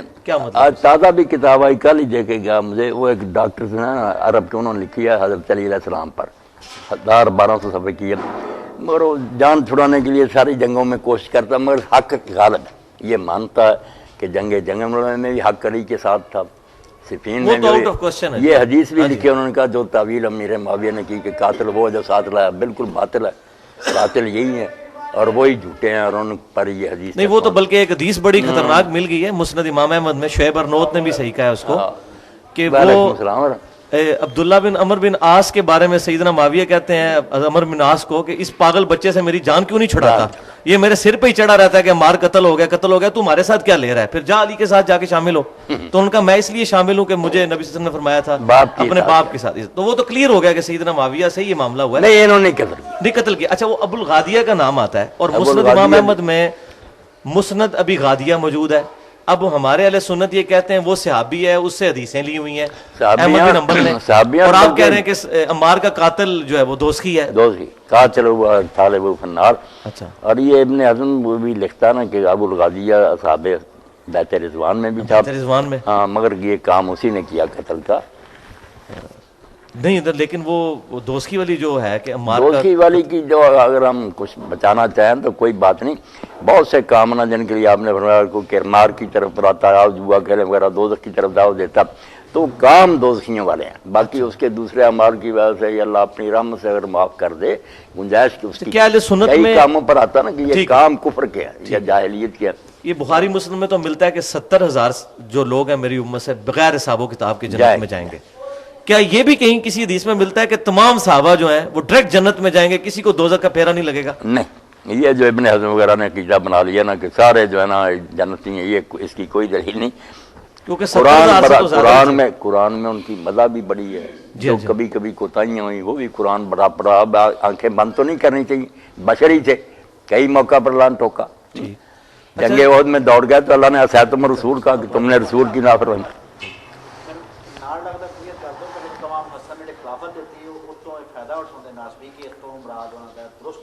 نہیں، یہ ملا علی قاری رحمۃ اللہ نے لکھا جو حضرت حسن کی صلح سے یہ نتیجہ نکالتے ہیں کہ اس کے بعد معاویہ جو تھے وہ خلیفہ ہو گئے. بالکل غلط ہے. وہ ملک ہی ہیں اور ملک بھی عزوز ہیں. وہ تو نبی نے خود فرمایا ہے کاٹ کھانے والی ملوکیت. اچھا یہ بتائیے واقعہ ہررا جو ہے صلح حسن میں جو یہ سمجھتے نا لوگوں کو اس طرح تاثر دیتے ہیں جیسے حضرت حسن پلیٹ میں رکھ کر خود لے گئے تھے کہ تم خلافت کے اہل. بھائی پہاڑوں جیسے لشکر لے آیا، ابھی ان کی بیعت ہی ہوئے تھے، فوجیں لے کر آ گیا شام سے، لشکر آمنے سامنے کھڑے ہو گئے. ادھر انہوں نے دیکھا کہ باپ میرے کو اس نے بس کیا مکر و فریب سے، اب میں جنگ لڑوں گا جیت جاؤں پھر کیا لوگ کہیں. اچھا اس میں بخاری میں الفاظ ہیں کہ سیدنا حسن نے کہا کہ ہمارے گورنروں کو پیسوں کی عادت پڑ چکی ہے، تو آپ نے رقم لے کے صلح کی ہے. اس کو بعض ناسبی اس طرف لے جاتے ہیں کہ سیدنا حسن معاذ اللہ کوئی دنیا کے طالب تھے، وہ انہوں نے ٹانٹ کے طور پہ بات کی تھی کہ ان کو تم نے خرید لیا ہوا ہے پیسے دے کے، اس معنوں میں وہ ٹھیک. اچھا واقعہ ہررا کیوں ہوا تھا؟ واقعہ ہررا کی وجہ کیا تھی؟ اصل وجہ واقعہ ہررا کی وجہ یہی ہوئی کہ جب امام حسین علیہ السلام شہید ہو گئے تو اس کے بعد نفرت پھیل گئی نا لوگوں کے دل میں. پھر انہوں نے گورنر مدینہ کو یزید نے لکھا کہ جو امراء ہیں نا بڑے بڑے رؤساء، ان کا ایک وفد بھیجو، ان کو تحفے تحائف دیے، بہت ان کی مدد کی کہ ان کو اپنے ہاتھوں میں لیں. مگر انہوں نے جب کرتوت اس کے دیکھے نا تو واپس آئے اور لوگ پھر مسجد میں جمع ہوئے کہ رپورٹ دو. انہوں نے کہا بس اگر تم پتھروں کی بارش سے بچنا چاہتے ہو تو اس طرح پگڑیاں اتار کر پھینک لی کہ جیسے ہم نے اس کی بیعت پھینک لی ہے. بیعت پھینک دو. ہم ایسے شخص کے پاس سے آ رہے ہیں جس کے پاس نہ دین ہے نہ اسلام کوئی نہیں. اس لیے مدینہ والوں نے پھر ان کے کہنے پر بڑے بڑے وہ صاحب تھے کہ لیکن وہ عبداللہ بن عمر کیوں صحیح مسلم میں آتا ہے کہ وہ لوگوں کے پاس جاتے تھے کہ بیعت نہ توڑو بیعت نہ توڑو. ایک عبداللہ بن عمر ہی ہے نا جنہوں نے اپنے بچوں وغیرہ کو اکٹھا کیا. پورا مدینہ جو تھا ٹھیک ہے وہاں سارا ایک اہل مدینہ نے خراب بیعتیں کر لیا. اچھا عبداللہ بن زبیر رضی اللہ تعالیٰ اب عبداللہ بن عمر رضی اللہ کو دیکھیں نا کمزوری سمجھ لیں کہ علی رضی اللہ کی بیعت نہیں کی. ہاں یہ بھی پوچھنا تھا کیوں نہیں کی. بعد میں معاویہ کی کر لی، پھر یزید کی بھی کر لی، پھر عبد الملک کو بھی خط لکھ دیا کہ میں آپ. ہاں وہ بخاری میں موجود ہے. یہ کیا چکر ہوا ہے عبداللہ بن عمر والا؟ سمجھ نہیں آتی. ایک طرف تو یہ گروہ جو ہے نا ہمارے سامنے حدیثیں لاتا ہے کہ خلیفہ فاسق فاجر بھی ہونا، تمہارا مال لوٹ لے مارے، اس کے خلاف کچھ نہ کرو. علی جو ہے اتنے درجے کا بھی نہیں تھا، چلو معاویہ جی سے ہلکا ہی سمجھو. وہ فاسق فاجر ہی معادلہ ہوتا بن گیا ہے. تمہاری جو حدیثیں کہ فاسق فاجر کے خلاف عروج نا اس پر ہی عمل کر لیتے، اس کو فاسق فاجر سمجھ کر اس کا ساتھ دے دیتے. معادلہ کچھ نہیں کیا، کمزور کیا انہوں نے. اچھا اب یہ اسی میں میرا سوال ہے کہ یہ بڑی خطرناک چیز ہے کہ سیدنا حسین کا جو سٹانس ہمیں نظر آتا ہے رضی اللہ تعالیٰ عنہ وہ بالکل ڈیفرنٹ ہے، جبکہ بخاری مسلم میں اتنی حدیثیں ہیں کہ جب ایک بندے کے ہاتھ پہ بیعت ہو جاتی ہے اس کے خلاف نہ کھڑے ہو اور مظلومیت بھی اسی طریقے سے سہتے رہو. اور یہاں تک کہ صحیح مسلم میں موجود ہے، ایک میں یہ بات پوری کر لوں، صحیح مسلم میں ہے کہ عمر بن عاص کے بیٹے عبداللہ بن عمر کے پاس کوئی شخص آیا، اس نے کہا کہ یہ آپ کے چچا کا لڑکا معاویہ کہتا ہے ہم لوگوں کا مال حرام طریقے سے کھائیں اور لوگوں کو قتل کریں. تو وہ سر کافی دیر تک جھکائی رکھا، پھر انہوں نے کہا کہ اچھے کاموں میں اس کی اطاعت کرو اور بروں میں الگ رہو. تو یہ مجھے بتائیں صحابہ کرام علیہم رضوان تو اس مسئلے میں یہ کرتے رہے، اب ہمیں کیا تکلیف ہے کہ 1400 سال بعد خلافت قائم کرنے کی کوشش کریں؟ انہوں نے کیوں نہیں کاٹ کھانے والی ملوکیت کے خلاف بات کی؟ ہم پہ کیوں یہ واجب کیا جا رہا ہے کہ ہم اپنی خلافت قائم کریں اور اس طرف جائیں؟ صحابہ کرام ہزاروں کی تعداد میں موجود تھے تزکیہ نفس والے، ان سے تو کام نہیں ہوا کہ وہ ہٹا سکیں یزید کو، اور وہ لوگ اس وقت اپنی جانیں بچانوں کے چکر میں جس میں بھی تھا مصلیحت کا شکار ہوئے. تو ہم سے کیوں ایکسپیکٹ کیا جاتا ہے کہ ہم جناب اپنی جانیں سولی پہ لٹکا دیں؟ اس کے بارے میں آپ کا کیا موقف ہے؟ 2-3 باتیں بیان ہو جائیں اور بس سلسلہ بن کے. ایک تو جو ہے خروج کا مسئلہ، کہ جو ممانت کی روایت ہے نا کہ خلیفہ فاسق فاجر بھی ہوتا ہے، یہ بعد میں جس کو فسق لاحق ہو جائے نا، پہلے سالے تھا صحیح طریقہ سے امت نے چنا، خلافت اس کی صحیح منعقد دی، بعد میں فاسق ہو گیا. اس کے بارے میں یہی ہے کہ کوشش کرو اصلاح کی، حتی الامکان ناخون ریزی سے بچو. جس کا پہلے ہی فسق ہو نا، اس کے بارے میں تو علماء نے صاف لکھا کہ فاسق کی بیعت منعقد ہی نہیں ہوتی، سرے سے وہ خلیفہ ہی نہیں بنا. اس لیے جیسے نکاح کا معاملہ ہے کہ کوئی خاوند بن جائے پھر وہ حدیثیں پیش کرے کہ خاوند کی اطاعت کر، جب وہ خاوند ہی بیوی سے مطالبہ کیا کرتا، فاسق شروع سے ہی خلیفہ نہیں بنتا. اچھا، جو صالح ہے جس کی بیعت امت نے بالکل رضامندی سے کی ہے، وہ بعد میں بدقسمتی سے فاسق ہو جائے پھر وہی ہدایت ہیں کہ حتی الامکان اصلاح کی کوشش کرو، بغاوت سے بچو. باقی جو صحابہ نے نہیں کیا وہ آپ دیکھ لیں. میں نے وہ جال ہمراہ میں لیکچر دیا، آپ نے سن ہی لیا ہوگا. میں نے کہا لوگ جو حضرت امام حسین کا شروع کرتے ہیں نا ولی یزید سے، بات نہیں واضح ہوتی. تاریخ میں یہ بڑا فریب ہوا ہے کہ لوگوں نے حضرت معاویہ کو چھپا لیا. پھر ہر وقت کہتا ہے یار جب سسٹم ٹھیک تھا تو یزید برا بھی تو پھر کیا ہوا. اگر 20 سالہ دور کو ہم دیکھیں نا کہ حضرت علی کی حکومت کے بعد اس نے کیا کیا، حضرت حسن کی دستبرداری. اور میں نے تو صلح حسن پر بھی خطبہ دیا کہ وہ کیا ہی آپ نے اس لیے تھا کہ اس نے جو ڈھونگ رچا لی نا حضرت عثمان رضی کے قصاص کا، اس سے امت میں بہت بڑے لوگ مغالطے کا شکار ہو گئے کہ باقی یار وہ چچا کا بیٹا خلیفہ مظلوم شہید ہوا، قصاص نہیں لیا گیا. آپ نے فری ہینڈ دے کہ اس کے چہرے سے نقاب پھر ہی اترے گا، پورا موقع دو. امت نے دیکھ لیا، نہ قصاص کسی نے پھر وہ مسئلہ اٹھایا، نہ قاتل کوئی اس پر کوئی عمل اٹھایا. اور بعد میں نماز، زکوٰۃ، حج جو عبادتیں ہیں نا ان کو بھی اصل حالت پر نہیں رہنے دیا. اتنی تبدیلیاں کی کہ لوگ روتے، مگر وہ جبر اتنا تھا کہ کوئی چارہ نہ رہا. حضرت امام حسین رضی اللہ عنہ جو بے صبر ہو گئے نا، حالات سب جانتے تھے کہ میرا باپ بے بس ہو گیا، حسن نے حکومت چھوڑ دی، مجھے کیا حمایتی ملیں گے. اگر کوفہ اپنے وعدے پر بھی رہتا تو ایک کوفہ جو تھا وہ محمد علی سارے ملکوں کا مقابلہ کر سکتا تھا. یہ باتیں واضح تھی. اور اپنے نانا سن چکے تھے کہ تیری موت جو ہے نا وہ طاف میں ہوگی، وہ اپنی منزل کی طرف جا رہے تھے، مگر انہوں نے احتجاج کا راستہ اختیار کیا بجائے لوگوں کو اکٹھا کرنے کے. نا جو آ جاتے تھے ان کو بھی کہتے یار میرا ساتھ دے کر تم نے کیا لینا، میں تو موت کی طرف سفر کر رہا ہوں. یہ صاف کہہ دیتے تھے، کسی سیاسی لیڈر کی طرح دھوکہ نہیں دیا کہ نہیں بڑی کامیابی، صاف کہا کہ تم کیوں میرے ساتھ کرتے ہو. اسی لیے لوگ پھر ہٹتے جاتے تھے. انہوں نے بالکل نہ کہ میں مظلوم بن کر اپنے بچوں اور بہنوں کو ساتھ لے کر کھڑا ہو جاؤں. یہ امت سوچے کہ ابھی حضور کو قبر میں گئے 50 سال ہوئے اور یار کیا قیامت آ گئی کہ فرزند رسول جو ہے نا اپنا گھر چھوڑ کر نکلنے پر مجبور ہوا. اس لیے کوئی جنگی تیاری نہیں کی، کوئی سیاسی خطبے نہیں دیے، بس مظلوم بن کر وہ میدان میں کھڑے ہو گئے کہ میرے ساتھ جو کرنا کر لو، تم نے اسلام کا راستہ چھوڑ دیا، یہ دین کا راستہ نہیں جس پر تم چل رہے. اور اس کی برکت ہے محمد بن مائی امت پوری نے نا ٹھیک ہے صحابی مانا جو حضرت معاویہ کے دور کو خلافت راشدہ نہ تسلیم کسی نے بھی نہیں کہا. نہیں یزید کے دور کو کسی نے خلافت نہیں مانا. یہی ہے کہ یہ لوگ متسلط سے غالب آ گئے تھے، کوئی ان کو صحیح خلیفہ نہیں. یہ حضرت حسین علیہ السلام کے احتجاج کا نتیجہ، ورنہ خاموش رہتے نا مور لگ جاتی کہ جو ہو رہا ٹھیک ہی ہو رہا. وہ حدیثیں تو اپنی جگہ موجود ہے نا مسند امام احمد میں کہ 30 سال کے بعد کاٹ کھانے والی ملوک کاٹ شروع ہو جائے گی. اٹھنا کس نے تھا؟ آپ نے دیکھا کبھی عمر بن حمد کا سر کاٹ کر ملکوں میں گھمایا جا رہا، کبھی کسی کو ختم کی. حجر بن عدی بے گناہ جو صرف بات تو اتنی ہوئی کہ خطبہ دے رہا تھا، زیادہ اثر کا وقت بھی جا رہا تھا. انہوں نے کہا یار کوئی نیا نبی نہیں آیا، نہ کوئی کتاب اتری ہے، کس نے واقعات بدلے، نماز تو پڑھاؤ. جھوٹا مقدمہ بغاوت کا بنا لیا، بیڑیاں لگا کر ادھر شام کو لے گئے. وہ بیچارے کہتے رہے کہ ہمیں معاویہ کے پیش تو کرو، پیغام بھی بیچا کہ ہم اس بیعت پر قائم ہے جو حسن نے کی تھی. معاملہ تو یہ، مگر انہوں نے کہا نہیں زیادہ تم سے زیادہ سے ملنا بھی نہیں تھا. اور جنگل میں جہاں انہوں نے حضرت عمر کے زمانہ میں اللہ اکبر کا فتح ہی انہوں نے کیا تھا، اسی جگہ بیچاروں کی قبریں کھود دی گئیں، کفن بچھا دیے گئے. اور کہا بچنا چاہتے تو حضرت علی پر لعنت کرو. انہوں نے کہا ساری عمر محبت کی ہے، صرف موت کو سامنے دیکھ تو بیچارے کس طرح بے گناہ مارے گئے. ام المومنین نے مدینہ معاویہ کا تجھے اللہ کا خوف نہ آیا، تم نے کیوں ایسے نیک لوگوں کو قتل کر دیا. تو یہ سارا منظر دیکھ کر لوگ سہم گئے. اور جو صحابہ کہتے ہیں ان کو کہا اس سے پیچھے چلو نا. جب خلافت بھی ایک ہی تھی، پوری طرح نظام بھی مستحکم تھا، حضرت عثمان خلیفہ تھے، ان کو 600 آدمی نے آ کر گھیرا.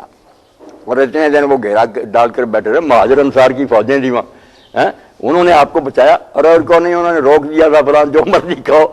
جب اس وقت خاموش رہ گئے، خلیفہ قتل ہو گیا، یہ تو پھر 20-30 سال ہو گئے۔ اچھا، یہ بخاری مسلم میں حدیث ہے، نبی صلی اللہ علیہ وسلم نے فضائل مدینہ والا جو پورشن ہے کہ ایک زمانہ آئے گا لوگ مدینہ چھوڑ جائیں گے، اچھا، حالانکہ ان کو پتا ہو مدینہ ہی ان کے لیے بہتر جگہ ہے۔ سیدنا علی نے دارالخلافہ کوفے کیوں شفٹ کیا تھا، مدینہ شریف کیوں چھوڑ دیا؟ یہ حدیث جو آپ نے سنائی نا، یہ مسلم میں پڑھنی چاہیے کہ لوگ جو تھے نا، حضرت ابو سعید خدری کے خادم نے کہا نا کہ حضور جو مدینہ کا بحال ہو، وہاں لکھا واقعہ حرہ کے موقع پر جب انہوں نے مدینہ تباہ کر دیا نا، اس وقت انہوں نے کہا ہونا حضرت میرا یہاں رہے گا کیا کام رہا ہو گیا، کوئی چیز نہیں ملتی، مہنگائی ہو گئی، شہر اجڑ گیا۔ اس وقت حضرت ابو سعید خدری نے یہ حدیث سنائی کہ رسول اللہ نے کہا تھا لوگ چھوڑ جائیں گے حالانکہ مدینہ ان کے لیے بہتر ہوگا، اس میں بھی واقعہ حرہ کا ذکر کہ اس موقع پر نا یہ بات اس نے نہیں، سیدنا علی مدینہ شریف سے دارالخلافہ کیوں شفٹ نہیں، کیا؟ وہ تو کرتے ہیں بات، مگر میں نے اس حدیث کا شروع بتایا کہ حرہ میں نا انہوں نے ظلم بہت کیا۔ حضرت علی رضی اللہ عنہ چھوڑ گئے نا، اور صحابی بہت سارے مدینہ چھوڑ گئے دین کے سکھانے کے لیے اور مختلف علاقوں میں بیٹھ گئے، وہ مراد نہیں جو اس میں فرمایا نا کہ جب فتوحات ہوں گی وہاں پھر عیاشی ہوگی، بہت سا ہمارے مال ملے گا نا اور بنی سہولتیں، لوگ اس کی خاطر جائیں گے۔ ان کو کہا کہ اگر وہ سہولتوں کی بجائے یہاں کی تکلیفوں پر صبر کریں وہ الگ۔ اور حضرت علی رضی اللہ عنہ کیا دارالخلافہ بدلنا چاہیے تو اعتراض کرنے کے لیے برائے اعتراض کرتے پڑے، بھائی تسی کہہ دو چھڑا دیا کہ ابھی خلافت جو ہے بیعت ہو رہی ہے، ام المومنین ان کے ساتھی لشکر لے کر بصرہ میں چلے گئے، یہ ان سے نپٹنے کے لیے جا رہے ہیں، ادھر خبر آ گئی کہ معاویہ لشکر لے کر آ رہا سفین، 4 سال ضائع کیے ان کے، اور الٹا ہی اعتراض بنا لیا مدینہ چھوڑ گئے۔ میں مدینہ میں رہنے دیا تمہیں، وہ ان سے نپٹنے کے لیے مدینہ میں بیٹھے رہتے، جہاں یہ فساد کر رہے تھے بصرہ جانا ہی تھا، جانا ہی تھا۔ اچھا، یہ واقعہ حرہ کے بعد جو عبداللہ بن زبیر کے اوپر چڑھائی یہی مہینہ جو جمادی الاولیٰ آ رہا نا، اس کی 15 تاریخ تھی نا جب جنگ جمل میں حضرت علی نے فتح پائی، اور پھر حضرت سے پھر بھی ان کے دیکھیں نا بلند حوصلگی کیا، ام المومنین کو ایک مکان میں ٹھہرایا، خود گئے اور کہا اب بھی میرے دل میں تیرا احترام ہوئی جو پہلے تو رسول کی وہ بھی کرتی تھی، مگر میرے خلاف جو تم نے کیا اس کا کوئی حق تو نہیں، پھر وہ بھی روتی تھی کہ مجھ سے غلط کام ہوا۔ عبداللہ بن زبیر پہ جو حملہ کیا گیا تھا واقعہ حرہ کے بعد، مکہ شریف پر بیت اللہ جلا دیا انہوں نے، بیت اللہ جلا۔ اچھا، عبداللہ بن زبیر کے بارے میں اہل سنت میں تو بڑی رسپیکٹ پائی جاتی ہے، صحابی ہیں سب کچھ، لیکن میں نے اہل شیعہ کی جو میتھولوجی ہے اس میں عبداللہ بن زبیر کو انہوں نے بڑی نٹوریس پرسنالٹی کے طور پہ پیش کیا ہے، ایک دنیا پرست قسم کا، اور پھر زبیری خلیفہ اور اموی خلیفہ اس طرح کمپیریزن کروایا ہے۔ یہ کیا وجہ عبداللہ بن زبیر سے کیوں چڑھا ہے اہل؟ میں نے وہاں اسلام آباد میں آپ موجود نہیں تھے، نے کہا تھا کہ یہ شیعہ اور سنی پہلے اگر کچھ کام کرنا پہلے بیٹھ کرنا کوئی ایسی اکیڈمیاں کہ اپنی حدیثوں اور تاریخوں کو چھانٹیں کہ اس میں صحیح کتنا مواد ہے، اس سے کچھ نتیجے نکالیں، کیونکہ ملاوٹ تو بہت ہوگی، لاکھوں کی تعداد۔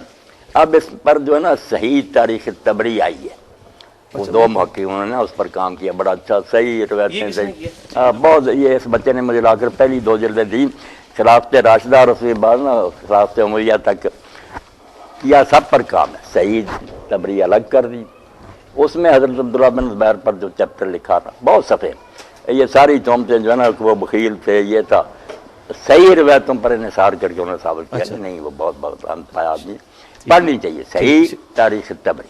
شیخ صاحب، یہ مختار سقفی ہے، اس کے بارے میں جو صحیح مسلم میں حدیث ملتی ہے، نام تو اس کا نہیں ہے، نہیں کہ بنو ثقیف میں ایک کذاب ہوگا اور ایک مبیر ہوگا، ظالم ہوگا، تو اسماء بنت ابی بکر کہتی ہیں رضی اللہ تعالیٰ عنہ کہ ہم وہ تو دیکھ چکے، ہاں جی، تو وہ حجاج بن یوسف کو کہا کہ ظالم تو ہے۔ اب اس میں ہماری جتنی شروحات ہیں اس میں تو مختار سقفی کا نام ملتا ہے۔ اچھا، دوسری طرف مختار سقفی سے جو اللہ تعالیٰ نے اتنا بڑا کام لیا ہے، اچھا، تو اب اس میں یہ مختار سقفی کا نام کسی حدیث میں آیا ہے، یہ کہاں سے نکلا ہے؟ اور اگر مختار سقفی نہیں تو وہ قذاب کون تھا؟ وہ قذاب تو اللہ جانے، نام نہیں کوئی آیا۔ باقی دیکھنا جو بات آپ نے کہ کام بڑا کیا، یہ تو ابن کثیر جیسا آدمی جو جہاں تک ممکن ہوتا صفائی دینے کی کوشش کرتا بنو امیہ، مگر وہ بھی کہتا کہ مسلمانوں کے دل جو جلے ہوئے تھے نا اور سینے سڑ گئے تھے کہ حضور کے بچے کے ساتھ یہ سلوک اور دنیا آرام سے بیٹھی رہی، تو اس نے اس غیظ کو شفا بخشی، جب یہ اس نے قتل کیے نا مسلمانوں کے سینے ٹھنڈے ہوئے کہ الحمدللہ ان ظالموں میں سے زمین پر کچھ چلتا پھرتا نظر نہیں آتا۔ اور جب مصعب نے اس کا حصار تنگ کر دیا نا، رسد بھی روک دی، ساتھی جو تھے انہوں نے امان مانگ لی، تو مختار نے پھر دیکھنا آخر وقت آدمی کے مخلص ہونے کی دلیل ہوتی ہے نا، غلطی الگ بات ہے کہ اس نے غسل کیا میت والا, خوشبو لگائی, کفن پہنا. اس نے کہا مسلم میں نے اللہ سے جو دعا مانگی تھی نا کہ مجھے اتنا وقفہ دے دے کہ زمین پر قاتلان حسین میں سے چلتا پھرنا نظر نہ آئے. وہ کام ہو گیا. اب پوری دنیا میں کوئی بندہ جو گیا تھا اس جنگ میں زندہ نہیں, اس لیے مجھے جینے کی کوئی نہیں خواہش. جو کرتے ہو میرے ساتھ کر دو. ان کی بیویوں کو بعد میں مسلم نے تنگ کیا نا, تم بیان دو کہ وہ نبی کہلاتا تھا اور اس نے دعویٰ کیا تھا. ان بیچاریوں نے ان کو بہت ظلم کے ساتھ اس نے قتل کیا نا, مسلم نے ظلم کیا بڑا. انہوں نے کہا ہم کس طرح گواہی دیں, ہماری عمر اس کے گھر میں گزری. جو اس نے کہا تھا کہ میں حسین کا بدلہ لوں گا, اس میں کیا جھوٹ اس نے بولا, سچ کر دکھایا. اور ہم نے کبھی یہ بات اس سے نہیں سنی کہ میں نبی ہوں یا میرے پاس گواہی آتی ہے. یہ سب بہتان ہے, ہم اس کے خلاف یہ گواہی کیوں دیں؟ اچھا, عبداللہ بن سبا کا ذکر شیعہ کی کتابوں اور میں جیسے ملتا ہے. ابن حزم لکھتے ہیں نا کہ صحابہ کرام اس کے پیچھے جمع پڑھتے تھے, نماز پڑھتے تھے, اس کے بیت المال کو زکوٰۃ دیتے تھے, اس سے وظیفے قبول کرتے تھے. وہ تو جاج میں یوسف کے پیچھے بھی پڑھتے تھے. نہیں پڑھتے تھے. پھر وہ یہ کافر ہونا جو کہتے ہیں نہیں, بات نبی کی ہے نا, کہ اگر اس نے نبی ہونے کا دعویٰ کر دیا تھا اس لیول کا نہیں تھا, پھر اس لیول کا نہیں. پھر وہ اچھا, فاسق عبداللہ بن سبا کا ذکر اہل سنت کے ہاں تو بہت ملتا ہے, اہل تشیع کی کتابوں میں بھی. ابھی شیخ زبیر علی زئی صاحب نے بھی ایک روایت, وہ رجال کشی کتاب ہے, وہ اس میں سے نقل کی ہے کہ امام جعفر کہتے ہیں رحمۃ اللہ علیہ کہ یہ ہماری طرف جھوٹی چیزیں منسوب کرتا ہے اور ہمارے ائمہ اہل بیت کا راستہ اس نے چھوڑ دیا ہے. تو عبداللہ بن سبا کے بارے میں مجھے پتہ چلا ہے کہ آپ کا شاید کانسیپٹ یہ ہے کہ آپ کوئی کہتے ہیں کہ اس طرح کی کوئی پرسنالٹی نہیں تھا. نہیں, ایسی بات نہیں. میں یہ کہتا ہوں سنی سنائی بات ہے, میں تحقیق کر رہا نہیں ہوں. ٹھیک ہے. کئی لوگوں نے تو کتابیں لکھی ہیں نا شیعوں میں, ہم سے بھی لکھی ہیں. تھا حسین بھی کہتا تھا کہ لوگوں نے گاڑ لی بات, مگر یہ بات جو نا شیعوں کی کتابوں میں تو ٹھیک ہے, واقعی ذکر یہ بات نہیں نا ہے. ہاں جی, مگر اہل سنت کی کتابوں میں جنہوں نے زور لگایا نا, صرف ایک روایت نکالی قدیم جس میں امام شافعی کہتے ہیں عبداللہ بن سبا کا ذکر کرتے ہیں, مگر اس میں بھی پھر وہ لوگ مانتے ہیں کہ مجالد یہ روایت کرتا نا, اس کو ضعیف راوی, اور کسی نے نہیں. اس سے پہلے کی کوئی روایت سنی ہو کہاں نہیں ملی, بعد میں لے. اور اسی لیے آپ دیکھتے ہیں نا حدیث کی کتابوں میں حضرت عثمان کے فتنہ کے بارے میں بہت کچھ لکھا, مگر عبداللہ بن سبا کا نام صحاح میں یا کہیں نہیں آتا کہ اس کا ادھر تو کہیں نہیں. اب جو محقق ہے نا یہ تاریخ تبری والے, انہوں نے بھی کہا کہ وجود تو ثابت ہے, اگر ہم کہنا ایسا آدمی نہیں تھا, یہ نہیں بات, کیونکہ بہت کتابوں میں ذکر ہے. مگر جو یہ ہے نا کہ اس نے اس ہنگامے کو برپا کیا اور سارا اس کا رول تھا, یہ غلط ہے, اس کا کوئی دخل نہیں. یہ تو مروان کا سارا فتنہ ان کا اپنا ہی ہے. اچھا شیخ صاحب, یہ ایک بڑی خطرناک روایت ہے صحیح مسلم میں, 7000 مجالد, یہ مجالد ہی اس روایت کا راوی جس میں آتا نا حضرت عمر نے ایک صحیفہ لے آئے اور حضور کے سامنے یہودیوں کا پڑھنا شروع کیا, آپ کا چہرہ انور متغیر ہو گیا. حضرت ابوبکر نے کہا عمر دیکھتے نہیں ہو, یہ تو صحیح روایت ہے, یہ مجالد کی وجہ سے یہ. اچھا یہ سب یہ نہیں. اچھا, صحیح مسلم میں ایک حدیث ملتی ہے کہ جب سیدنا عمار سے کسی نے پوچھا کہ آپ علی اور معاویہ والے مسئلے میں علی کے ساتھ کیوں ہیں, کیا رسول اللہ نے کوئی عہد لیا تھا؟ تو انہوں نے کہا نہیں, یہ میری اپنی رائے ہے, البتہ رسول اللہ صلی اللہ علیہ وسلم نے ہمیں بتایا تھا کہ میرے صحابہ میں 12 منافق ہیں. اچھا, اب یہ 12 منافق ہیں, وہ جنت میں داخل نہیں ہو سکتے جب تک اونٹ سوئی کے ناکے سے نہ گزرے. اور حضرت کا بھی ذکر کیا اس میں انہوں نے. اب یہ ہمارے اہل حدیث لوگ جو ہے نا, صفی الرحمن مبارک شرح لکھی ہے, اس نے حضرت عمار کے بارے میں کہا یار اس نے بہت برا کیا, بدگمانی کی, ان جنگوں پر اس بات کو چشمہ کر دیا کہ 12 منافق. وہ حضرت عمار پر ناراض ہوا صفی الرحمن, مگر انہوں نے تو کہا بھائی عہد تو نہیں ہمارے پاس, مگر یہ بتایا تھا کہ 12 منافق ہیں وہ جنت میں نہیں بائی نیم نہیں بائی نیم نہیں مینشن کیا. اچھا, آپ نے ایک لیکچر کے دوران کہا کہ یہ جو خلافت راشدہ کے بعد جتنی فتوحات ہوئی ہیں یہ صرف دنیا پرستی تھی. ان خلافت راشدہ کو حق پہنچتا تھا وہ لوگوں کے کہ ہم نے یہ سسٹم بنایا ہے تو وہاں بھی اسلام کا نظام چاہتے ہیں. جو بعد میں خود لٹیرے بن گئے ان کو کوئی حق نہیں پہنچتا تھا کہ وہ فتوحات کرتے. تو دوسری طرف بخاری مسلم میں ملتا ہے کہ آپ صلی اللہ علیہ وسلم کو فرمایا گیا کہ زمین کے خزانوں کی چابیاں آپ کے ہاتھ میں دی گئیں, اور فرمایا مجھے وہ ساری سرزمین دکھائے گی جہاں تک میری امت پہنچے گی. حضور اس پہ خوش ہو رہے ہیں کہ ان فتوحات کے اوپر صلی اللہ علیہ وسلم. خوش تو ہونا یہ بات الگ ہے, جیسے آپ نے فرمایا نا کہ فاجر آدمی کے ذریعے اللہ تعالیٰ دین کی تائید کرا دے, وہ فاجری ہوتا ہے مگر دین کو فائدہ پہنچ جاتا ہے. ان کی فتوحات سے اگر اسلام پھیل گیا, مساجد قائم ہو گئی, دین کا تو فائدہ ہی ہوا, حضور کی تو خوشی کی بات. مگر ان لوگوں نے ان کو فتح کر کے اپنے محل بنائے, عیاشیاں کی, بیت المال میں خرد برد کی, نظام اسلامی قائم نہ کیا. اچھا, سنن طبرانی میں ایک روایت ہے اور المستدرک الحاکم میں بھی موجود ہے کہ ابو ایوب انصاری رضی اللہ تعالیٰ عنہ اور سیدنا معاویہ رضی اللہ تعالیٰ عنہ کے درمیان ایک مکالمہ ہوا تھا. تو اس میں کنکلوژن اس کی یہی ہوئی تھی کہ سیدنا معاویہ نے پھر ابو ایوب انصاری کو کہا کہ تمہیں پھر اس موقع پر نبی صلی اللہ علیہ وسلم نے کیا حکم دیا تھا انصار کے بارے میں، ظلم ہوں گے بعد میں، تو انہوں نے کہا نبی صلی اللہ علیہ وسلم نے ہمیں کہا تھا صبر کرنا، تو انہوں نے کہا پھر تم صبر ہی کرو. اس پہ مجھے ایک بندے نے کہا ہے کہ یہ نبی صلی اللہ علیہ وسلم کی توہین ہے کہ نبی صلی اللہ علیہ وسلم نے تو ان کو کہا تھا آپ نے صبر کرنا ہے، اور سیدنا معاویہ نے یہ جو کہا کہ تمہیں رسول اللہ نے کہا تھا صبر کرو تو پھر صبر ہی کرو. آپ کا اس بارے میں کیا موقف ہے کہ اس کو کسی درجے میں اس روایت کو رد ہی کرنا چاہیے. باقی یہ جو ہے اس نا کی صحت تو ٹھیک ہے ویسے نہیں، صحت جو ہے نا یہ تو بخاری شریف وغیرہ میں صاحب معاویہ کا قصہ چھوڑ کر نا کہ آپ نے کہا کہ انصار تم میرے بعد اپنے پر ترجیح پاؤ گے، لوگ تمہیں چھوڑ کرنا صبر کرنا. ابن حجر بھی کہتا کہ وہ معاویہ اور دوسرے زمانوں میں ایسا ہی ہوا کہ ان کی حق ترجیح ہوئی. اور یہ قصہ جو ہے نا اس کی سند دیکھنا کمزور ہے. باقی اگر حضرت معاویہ نے یہ کہا تو پھر کہ اس کے بعد انہیں مسلمان کہلانے کا تو حق نہیں. اگر یہ روایت صحیح ہے حضور کی بات کا مذاق اڑایا. شیخ زبیر علی زئی صاحب تو روایت کو صحیح کہتے ہیں. نہیں صحیح کہتے ہیں تو پھر یہ حل کریں نا کہ جب سن کر کے حضور نے کہا صبر کرنا تو بجائے اس کے کہ کوئی متنبع ہوتے اور خوف خدا کرتے ٹھٹھا کیا کہ جاؤ پھر صبر کرو. یہ کوئی نیک بات تو نہیں. کیوں بھائی انہوں نے حضور کی بات سنا، اس نے کہا جاؤ پھر صبر کرو. یہ جو حدیث ہے ان کے صحیح بخاری مسلم کی حدیث ہے کہ انصار پہ ترجیح دی جائے گی، تم صبر کرنا یہاں تک کہ حوض کوثر پہ مجھے ملو. اور پھر بخاری مسلم میں یہ کہ میرے حوض کوثر پہ کچھ میرے اصحاب آئیں گے اور میں کہوں گا اصحابی اصحابی. بالکل. اچھا اب یہ ڈاکٹر طاہر القادری صاحب نے بھی یہ روایت بیان کی ہے اور وہ اس کی تعویل کر گئے ہیں کہ اس سے مراد صحابہ نہیں، اس سے مراد ہے نبی صلی اللہ علیہ وسلم کے امتی، حالانکہ وہاں تو واضح موجود ہے. تو ظاہر ہے کہ ان صحابہ سے مراد وہ مرتدین زکوٰۃ مرتدین بھی تھے اور کچھ منکرین زکوٰۃ بھی تھے اور کچھ مسلمہ کذاب کے ساتھ بھی لگ گئے. تو صحابی کی تعریف آپ کی نظر میں کیا ہے؟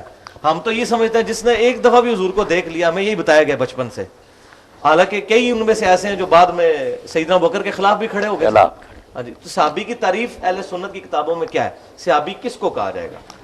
کچھ لوگوں نے تو دائرہ روایت کا وسیع کرنے کے لیے کہ حدیثیں بہت کٹی یہی کہہ دیا کہ دور سے بھی دیکھا نا ہاں جی ہاں جی وہ صحابی ہو گیا. بہت سے جو ہے نا بڑے بڑے محقق سودی کو کہتے ہیں یار یہ صحبت جو نہیں، صحبت جو کہتے ہیں دیر تک آدمی ساتھ رہے، کچھ فائدہ اٹھائے، اس کی مجلس میں رہتے، وہ پھر شرطیں لگاتے ہیں کہ کوئی آپ کے ساتھ جہاد کیا ہو، کوئی دیر تک رہا. بات تو ان کی بدلی، صحبت تو اسی کی. اچھا یہ بتائیے کہ سیدنا طلحہ اور زبیر نے کیا سیدنا علی کی بیعت کر لی تھی؟ اب جب حیرت ہوتی ہے نا کہ یہ کہتے نہیں جو آپ کی زندگی میں اسلام لایا، بھائی جو آدمی اسلام لایا اور وہ آپ کی اونٹنی کی مہار پکڑ کر حجۃ الوداع میں کھڑا تھا اور اس پر حضور کی اونٹنی کا لعاب گر رہا تھا اور آپ کے خطبے کی آواز وہ پہنچاتا تھا، وہ حضرت عمر کے زمانے میں پھر مرتد ہو کر نصارہ کے پاس چلا گیا شام میں. اس لیے پھر علماء لکھتے ہیں کہ جو اس کو بھی اب صحابی میں درج کرتے ہیں انہیں یہ ارتداد کی اور بخاری مسلم ایک کاتب وحی کے بارے میں بھی وہی لاش ہی نہیں قبول کی اس کی زمین نے. اچھا یہ بتائیے سیدنا طلحہ اور زبیر نے کیا سیدنا علی کی بیعت کر لی تھی؟ بیعت کر.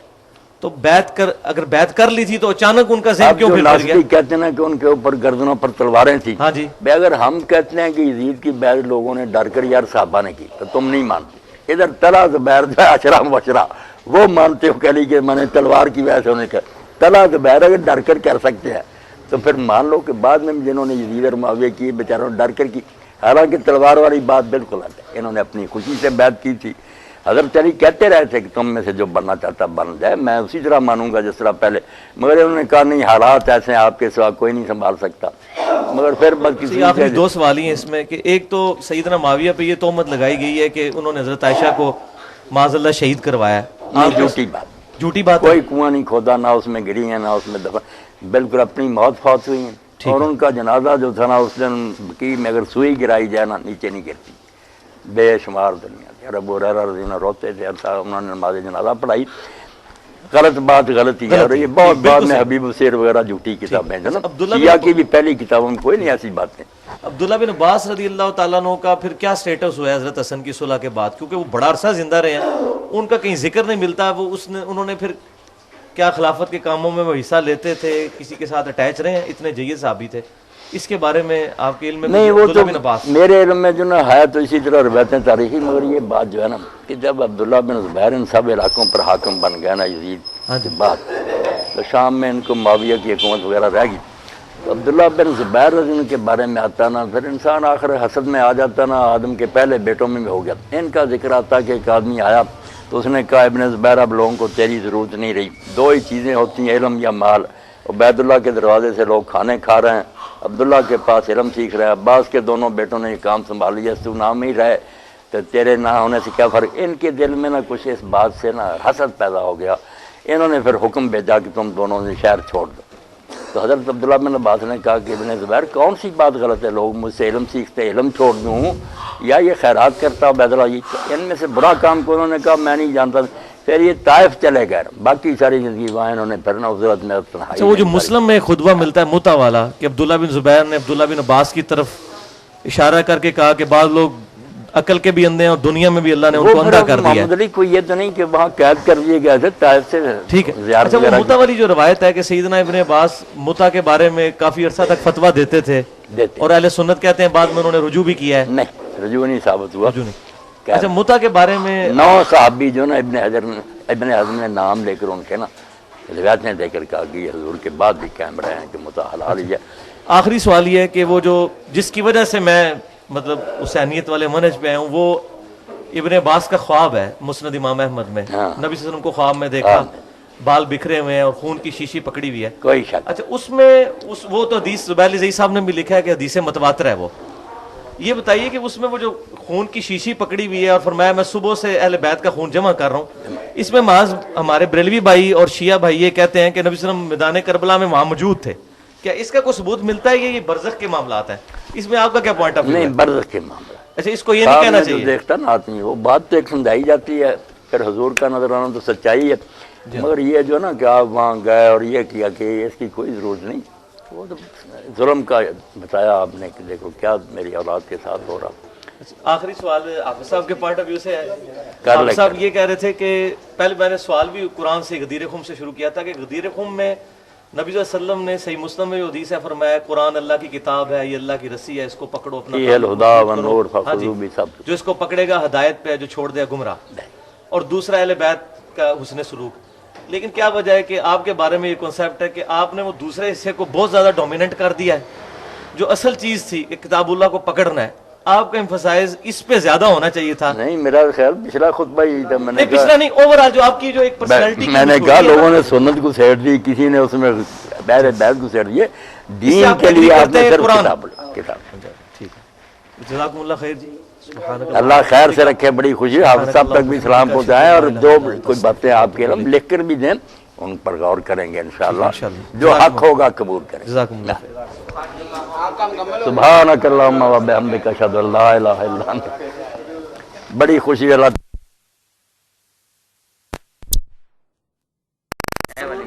حمید بن عبد الرحمن سے روایت ہے کہ حضرت عمر بن الخطاب اور حضرت عثمان بن عفان رضی اللہ عنہ نماز پڑھتے تھے مغرب کی رمضان میں، جب سیاہی ہوتی تھی پشان کی طرف، پھر بعد نماز کے روزہ کھولتے تھے۔ تھلے لکھا کیونکہ مغرب کی نماز جلدی پڑھتے تھے، اس وجہ سے روزہ کا وقت مکروہ نہ ہوتا تھا۔ ابن ابی شیبہ نے انس رضی اللہ عنہ سے روایت کیا کہ میں نے کبھی نہیں دیکھا رسول اللہ صلی اللہ علیہ وسلم کو نماز پڑھتے مغرب کی قبل افطار کے، اگرچہ ایک ہی گھونٹ پانی کا۔ پس پیروی رسول اللہ کی مقدم ہے حضرت عمر حضرت عثمان کی پیروی سے، اور شاید یہ فعل ان کا کسی عذر کے سبب سے۔ اے پائی امین چپ کرنا، یہ میرے پائی نے روایت بخاری موتا جی بھائی حضرت عمر اور حضرت عثمان رضی اللہ عنہ یہ مغرب کی نماز پڑھ لیں دے سی جدوں سورج ڈب جاتا سی رمضان تے روزہ نہیں سی کھول دی، روزہ نماز تو بعد کھول دے سی، اور یہ معاملہ رمضان شریف اے موتا جی روایت یہ بارے سے پوچھتے تھے مولانا عبدالبھائی انہوں نے جان چھڑائی کہ رسول اللہ کھول لیں دے سی، اس تو اصلی تو ہی طریقہ یہ کسی عذر تو ہوگا، مگر اصلی گل ہے بھی پاوے محتاج لکھی نا یہ روایت نہیں صحیح، کیونکہ جڑا حمید بن عبد الرحمان ہے نا یہ نے زمانہ نہیں پایا نہ حضرت عمر دا نہ حضرت عثمان، یہ وقت دا بندہ نہیں نا، انہیں دسیا نہیں سورس، انہوں یہ گل کنے سنائی جدوں کہ بعد پیدا ہوا، اس تو تمہیں حوالہ پھر کسی لکھا دیں گے، علماء نے پھر لکھ دا بے روایت جڑی نا منقطع ہے، یہ جی ٹوٹ جاندی نا تار تو پھر کرنٹ نہیں آتا، یہ جا سلسلہ خراب ہے۔ یہ حمید بن عبد الرحمان نا وقت دا بندہ نہیں دس سکیا بھی کیسے دسی گئے، یہ چاہ گل ہوں ویسے ہوں جا لوگ آئے مکروہ ہو جاتا روزہ، یہ انہوں کی بھی جہالت ہے، مکروہ مکرا کوئی نہیں ہوں، سمے لوے بھی سورج غروب ہونے تو بعد روزہ نہیں رہا، کھاوے پیوے بشک جدو پاوے ساری رات بھی نہ کھاوے، جدوں نے من لیا نا کہ روزے کا ٹائم ختم ہو گیا، روزہ کھل گیا، کھان پینا نہیں کھلتا، یہ مننا کھلتا بھی ہوں میں روزے چ نہیں، اس باروں نبی علیہ السلام نے جیت تک بھی فرمایا اب جی تھی زیادہ محنت کرنی چاہتے جے نا صحیح بخاری چلتے سحر تو سحر تک روزہ رکھ لیا کرو شام نو کھا لو ہی نہ کچھ کھاؤ پیو سحر نو کھا لو مڑ کے سحر نو جا کھاؤ رات ہی روزے گزارو فل ہی واصل سر زیادہ اگر کوئی محنت کرنا چاہتا تو اس طرح عبادت کر مکروہ کوئی نہیں ہوں ویسے کھول لینا جڑا ٹھیک ہے راوی نہیں ہے ٹھیک وقت دا نہیں ہے ہاں حمید بن عبد الرحمان جڑا اس پاروں منقطع ہوتے ہاں جی بسم اللہ الرحمن الرحیم. اچھا شیخ صاحب یہ سوال تھا کہ آپ اتحاد امت کی بات کرتے ہیں اور اس کی طرف ترغیب دلاتے ہیں لیکن مسئلہ یہ ہے کہ اتحاد امت کے لیے جو مرکزی چیز ہے جو ہمارے لیے بائنڈنگ فورس ہے وہ تو ہے قرآن وَاعْتَصِمُوا بِحَبْلِ اللَّهِ جَمِيعًا وَلَا تَفَرَّقُوا اور غدیر خم پہ بھی نبی صلی اللہ علیہ وسلم نے قرآن پکڑنے کا حکم فرمایا جی غدیر خم پہ بھی قرآن اور صحیح مسلم میں ہے کہ حجت الوداع پہ بھی قرآن قرآن قرآن اب مسئلہ یہ ہے کہ جو لوگ قرآن میں بیان کردہ عقیدہ توحید خصوصاً جو پہلی چیز ہے تمام انبیاء کی دعوت ہاں جی جو عقیدہ توحید کے معاملے میں ہی ڈاؤٹ فل ہیں اور انہوں نے یہ سمجھ لیا ہے کہ اللہ تبارک و تعالیٰ نے معاذ اللہ اب یہ سارا کچھ بنا کے نظام اولیاء اللہ کے حوالے کر دیا ہے یا اہل بیت کے حوالے کر دیا ہے یا صوفیاء کے حوالے اب ان کے ساتھ ہم باقی فروعی مسائل کے اوپر کس طرح اتفاق کر لیں جب منڈ جو ہے اس کی اوریجن جو ہے توحید وہی موجود نہیں ہے توحید کی بات کریں تو کوئی کہتا ہے یہ اولیاء کے گستاخ ہیں کوئی کہتے ہیں یہ اہل بیت کے گستاخ ہیں تو میرا خیال ہے اس کے اوپر تھوڑا سا ایمفسائز کرنے کی ضرورت ہے اس پہ آپ کیا کہیں گے توحید کے حوالے نہیں توحید پر بڑا زور دیتا ہوں توحید میں خلل آ گیا تو پھر رہا کیا مگر اس کی وجہ سے جو ہے نا کہ جو لوگ اس بارے میں کچھ پھسل گئے ہیں ان کو اہل علم لوگوں نے دھوکہ دیا کہ یہ توسل ہے استشفاء ہے نیک لوگوں کا وسیلہ ہم ڈھونڈتے ہیں حوالہ شفاء عند اللہ والی بات ان کو ایک دوسرے رنگ میں سمجھا دیا کہ ہم نیک لوگوں سے کچھ نہیں مانگتے نہ وہ دیتے ہیں صرف اللہ کے ساتھ سفارش کرتے ہیں ایسی باتیں بنا کر نہ انہوں نے لوگوں کو چکر میں ڈال دیا ٹھیک ہے تو اس وجہ سے ہمیں رعایت دینی چاہیے بے خبری اور جہالت ہے نا دیکھیں نا رسولہ جب آئے تو شرک وہی تھا کفر مگر اس زمانے میں وہ کافر نہیں کہلائے جاہلیت کا دور کہلاتا نبی آ گیا سمجھا دیا اور وہ بھی بہت دیر بعد جب مسئلہ واضح ہو گیا پھر کافر کہا انہیں تو اس لیے یہ جو ہے نا کہ ہم انہیں کافر سیائیں اور ان سے نمازیں وغیرہ ختم کر دیں یہ نہیں ٹھیک ہے نمازیں بھی ان سے اسلامی تعلق بھی نکاح طلاق وغیرہ جنازے سب کرنے ان کی جہالت کو ختم کرنے کے لیے پوری کوشش کرنی ہے محبت پیار سے نا انہیں سمجھانا کہ یہ توحید کے خلاف باتیں اور انشاءاللہ وہ تاثیر پیدا ہوگی شریف لوگ مانیں گے مگر ہم برا کہیں یہ مشرک ہیں کافر کوئی فائدہ نہیں یہ بے خبری نہیں وہ ٹھیک ہے آپ کے سامنے نا کہ جس شخص نے سرے سے اللہ تعالیٰ کی قدرت کے بارے میں کہہ دیا کہ مجھے نا بڑے کام کرتا مرتے وقت اس نے کہا بیٹا میں کیسا تھا انہوں نے کہا آپ تو ہمارے بڑے اچھے باپ تھے کہا پھر میرے ساتھ نے ایک شروع کیا کہ مجھ سے کام نہیں اچھے ہوئے اگر میں اللہ کے قابو آ گیا نا لائن قدر اللہ لیا یہ اگر اللہ نے مجھ پر قدرت پاری نا میری جان کا چھٹکارا نہیں مجھے جلا دینا میری راکھ بھی ادھر ادھر بکھیر دینا اس کی سمجھ میں جاہل کی یہ آیا کہ اس طرح کرنے سے نا میں اللہ کے قابو نہیں آؤں یعنی صفت قدرت کا ہی اس نے انکار کر دیا کہ ایسا اگر میں کہہ دوں پھر نہیں اللہ قابو کر سکتا مگر اللہ نے زندہ کر لیا اور پوچھا یہ تم نے کیوں کیا اس نے کیا ڈر گیا تھا کیا باپ لیکن شیخ صاحب مسئلہ یہ یہی علماء نے ابن حجر وغیرہ لکھتے ہیں کہ اتنی بڑی بات کہ قدرت خدا کی کیا اس میں شک کیا کہ اگر میں راکھ بکھیر دوں پھر اس طرح بات سکتا وہ ٹھیک ہے بے خبر ہے قادر ہے اس بات پر لیکن یہ ایز اے رول نہیں لوگوں کو بتائی جا سکتی ہے بات میرے بھائی صدیاں ہو گئیں بڑے بڑے علماء نے کتابیں لے کر ان لوگوں کو بتایا کہ یہ چیزیں جائز اب دیکھیں نا دو آدمی ایک دور میں ہوئے دونوں کو نا ہم کہہ دیتے ہیں شیخ الاسلام ادھر ابن تیمیہ ادھر سبکی ہے یہ کتابیں لکھتے ہیں اپنی جگہ توحید کی وہ ادھر شفاء استقامت اور دوسری لکھتے ہیں کہ نہیں یہ مدد مانگنا حضور سے جائز ہے قبر پاک کی زیارت کے لیے سفر جائز ہے دونوں کی ٹکر رہی مگر دونوں ایک دوسرے کا احترام یہ کرتے ابن تیمیہ کہتے تھے میں نے سبکی جیسا نہیں دیکھا اور شاید ماں نے بھی جناؤ وہ کہتا تھا میں نے اس جیسا نہیں دیکھا علم کا بھی احترام تھا مسئلوں میں ٹکر تھی تو آپ دینا رعایتیں ہیں کہ لوگ اگر غلطیوں میں پھنسے ہوئے نا تو غلطیوں سے ان کو نکالنا مگر محبت ان کی بھی سننا اگر کوئی مغالطہ بھائی لائے نا روایت تو میں کہتا نہیں پھینکو روایت موجود ہے معطا کیا انہوں نے راوی بتا دیا کہ اس بندے نے بتایا اب وہ راویوں کی کتابوں سے نکالیں گے کہ حمید بن عبد الرحمان جو حضرت عثمان اور عمر کے زمانے کا نہیں بعد کا آدمی اس کو بتانا چاہیے تھا نا کہ کس سے لیے اتنے روایت تو علم سے بات ہونی چاہیے نا، برا برا کہنے سے کوئی فائدہ نہیں۔ بالکل ٹھیک ہے، یہ تو ہم ایگری کرتے ہیں اس مسئلے میں، لیکن صحابہ کرام علیہم رضوان کا جو ایٹیچیوڈ تھا ایسے لوگوں کے بارے میں، جس طرح ہمیں کئی روایتوں میں ملتا ہے کہ اہل بدعت کو سلام نہیں کرتے تھے، اسی طریقے سے اہل بدعت کے اوپر سختی کرتے تھے، اسی طریقے سے سنن دارمی کے مقدمے میں کئی تابعین اور صحابہ کے بارے میں لکھا ہوا ہے اہل بدعت کے بارے میں کہ ان کا ایٹیچیوڈ کیا ہوتا تھا، ان چیزوں کو سامنے رکھا جائے۔ اسی طرح خیر سے رکھے اللہ پاک۔ اس طرح کی تھوڑی تھوڑی ڈھیل نے آج امت کو یہ دن دکھائے ہیں کہ آج یقین کریں مسجدوں میں انٹر ہوتے ہیں تو حیران ہو جاتے ہیں کہ وہ ہستیاں جنہوں نے توحید کی دعوت دی تھی ان کو اللہ تعالیٰ کے مقابلے پہ کھڑا کر دیا ہوا ہے۔ نہیں بالکل ان معاملوں میں نکل تو اہل عرب سے بھی آگے گیا ہے، یہ چلے گئے جو شرک وہ کرتے تھے نا اس سے زیادہ ہے۔ وہ تو سمندر میں کوئی اللہ کو یاد کر لیتے تھے، یہ تو سمندر میں بھی یا خواجہ معین الحق اسی طرح طاقت ہیں تو غرق ہوئے، مگر اس کا علاج کرنا اگر ٹی بی ہو گئی ہے تو ہم دعائی دیں کہ آپ کو ٹی بی کی کوئی فائدہ نہیں، ذہن میں رکھے علاج اس کا کرتے رہے، انشاءاللہ جس کی قسمت میں ہوگا وہ مان لے گا۔ ٹھیک ہے، علماء نے یہ باتیں الجھا دی نا، بڑے بڑے عالم ہیں پڑھے ہوئے، وہ کتاب میں لکھ لیتے ہیں کہ اس کا کوئی حرج نہیں، اللہ تعالیٰ نے اپنے بندوں کو یہ طاقتیں دی ہیں، ان چیزوں کو ثابت کرنا نہ کہ روایتیں نہیں تھیں۔ مسئلہ یہ ہے کہ قرآن کدھر گیا؟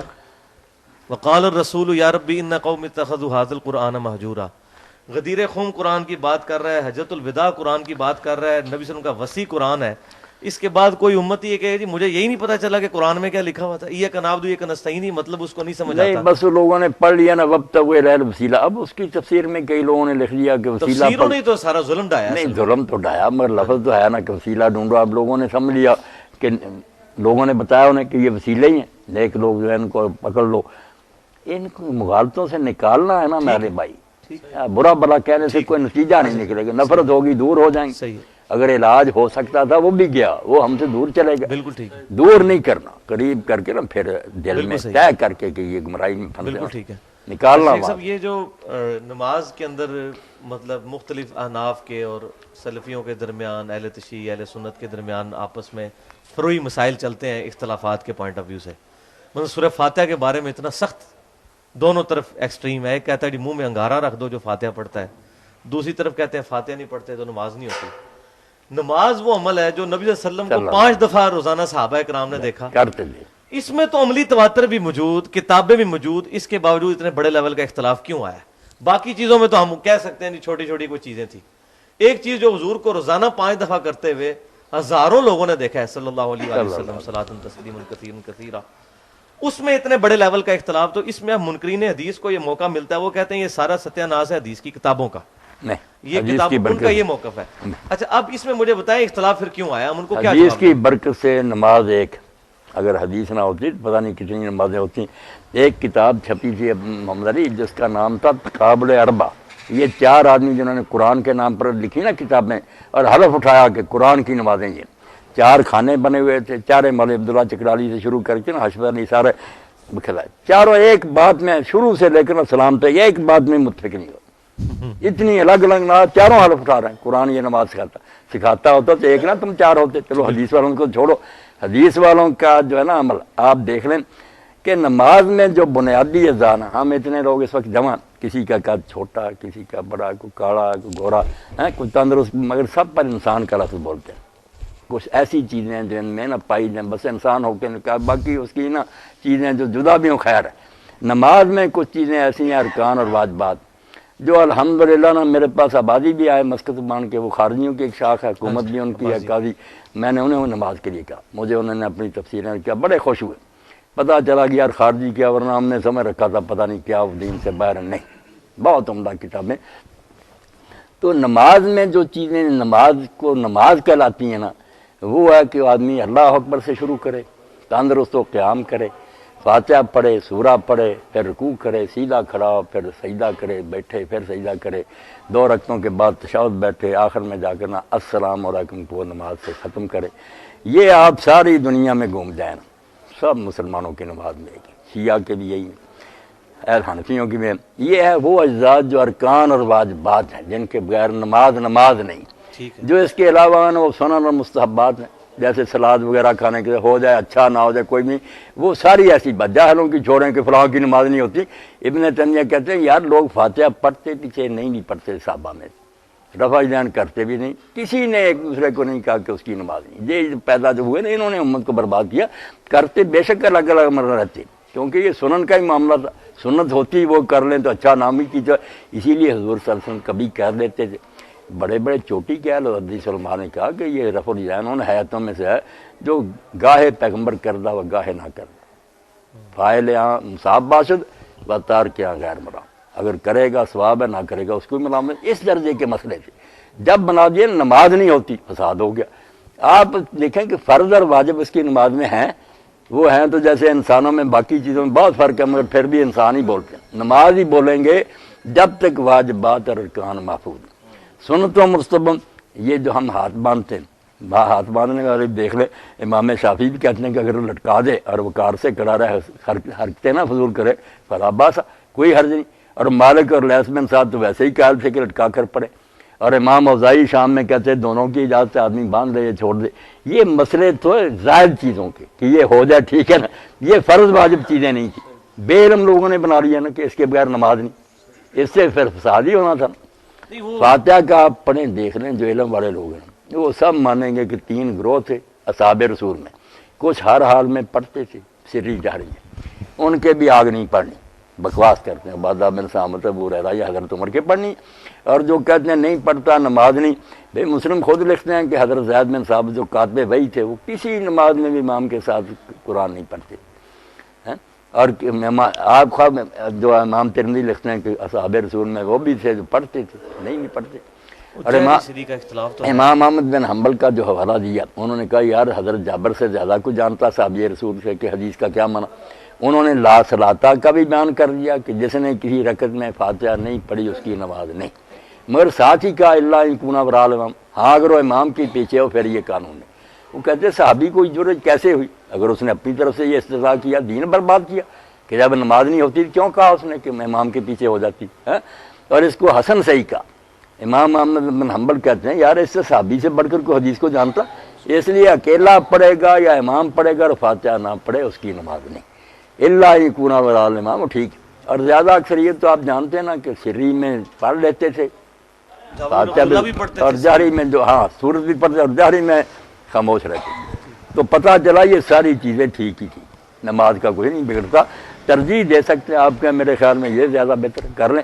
بالکل ٹھیک ہے، ترجیح تو دیتے ہیں، لیکن مسئلہ یہ ہے کہ اسی طریقے سے سنتیں چھوٹتی چھوٹتی ابھی تک یہ حالت یہاں پہنچی ہے۔ آپ یہ کہہ رہے ہیں کہ نہیں، چھوٹتے چھوٹے حالت نہیں پہنچی، سنتوں پر زور دینے سے پہنچی، اچھا کہ سنت کو فرض بنا دیا۔ نہیں، فرض تو کوئی بھی نہیں کہتا، زبان سے نہیں کہتے، عملاً بنایا ہوا، عملاً بنایا ہوا، ظاہر ہے وہ اختلافی مسائل پھر اس قدر ادھر ہمارے زور دے دیا۔ اگر یہی کہتے رہے کر لو ٹھیک ہے، نہ بھی کرو پھر بھی فساد کیوں ہوتا۔ اچھا، وہ مصنف ابن ابی شیبہ میں ایک روایت ملتی ہے کہ سیدنا ابن عمر رضی اللہ تعالیٰ عنہ جو رفع الیدین نہیں کرتا تھا نماز میں، کنکریاں مارتے، یہ بات ٹھیک ہے؟ ہاں ٹھیک۔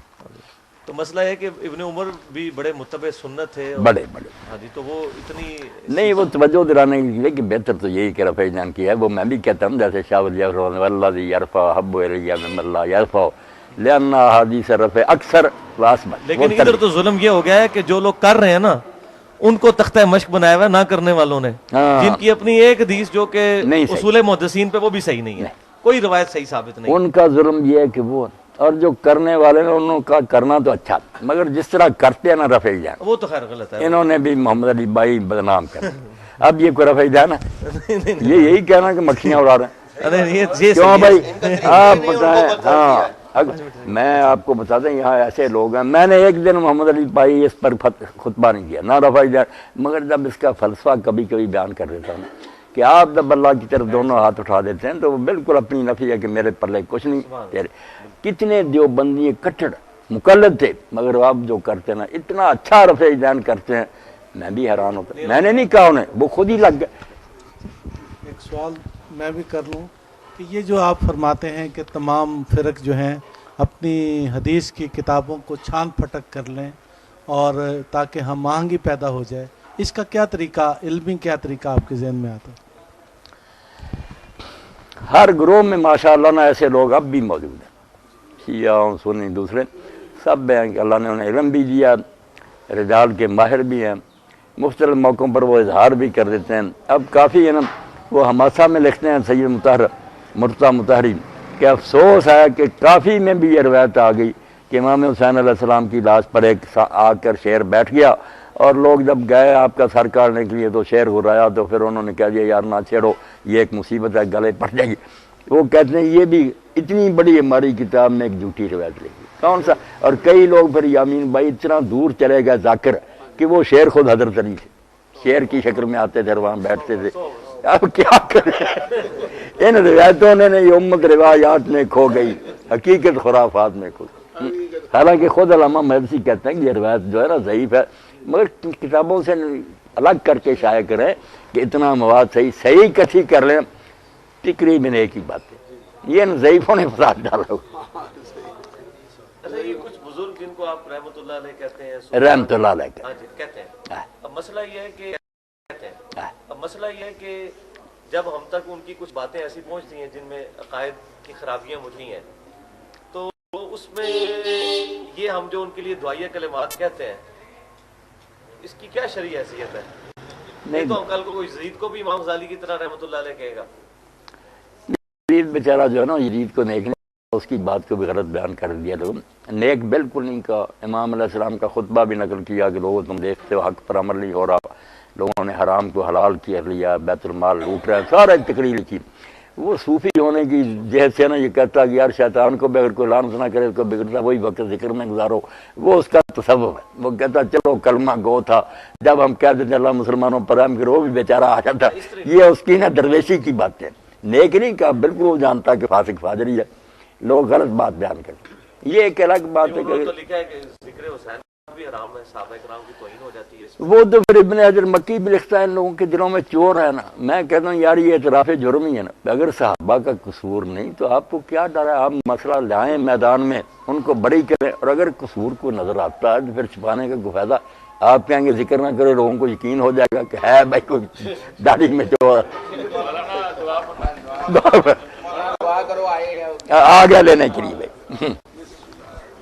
الحمدللہ رب العالمین والصلاة والسلام علی رسول الکریم سیدنا محمد وآلہ وصحبہ اجمعین۔ اللہم استعملنا بسنت نبیک وتوفنا علی ملتہ واعذنا من مضلات الفتن۔ اللہم وفقنا لما تحب وترضى واجعل آخرتنا خیرا من الأولى، وصلی اللہ تعالی علی خیر خلقہ سیدنا محمد وآلہ وصحبہ اجمعین، آمین یا رب۔ بڑی خوشی ہے، اللہ تعالیٰ خیر سے رکھے، جب بھی چاہے آئے۔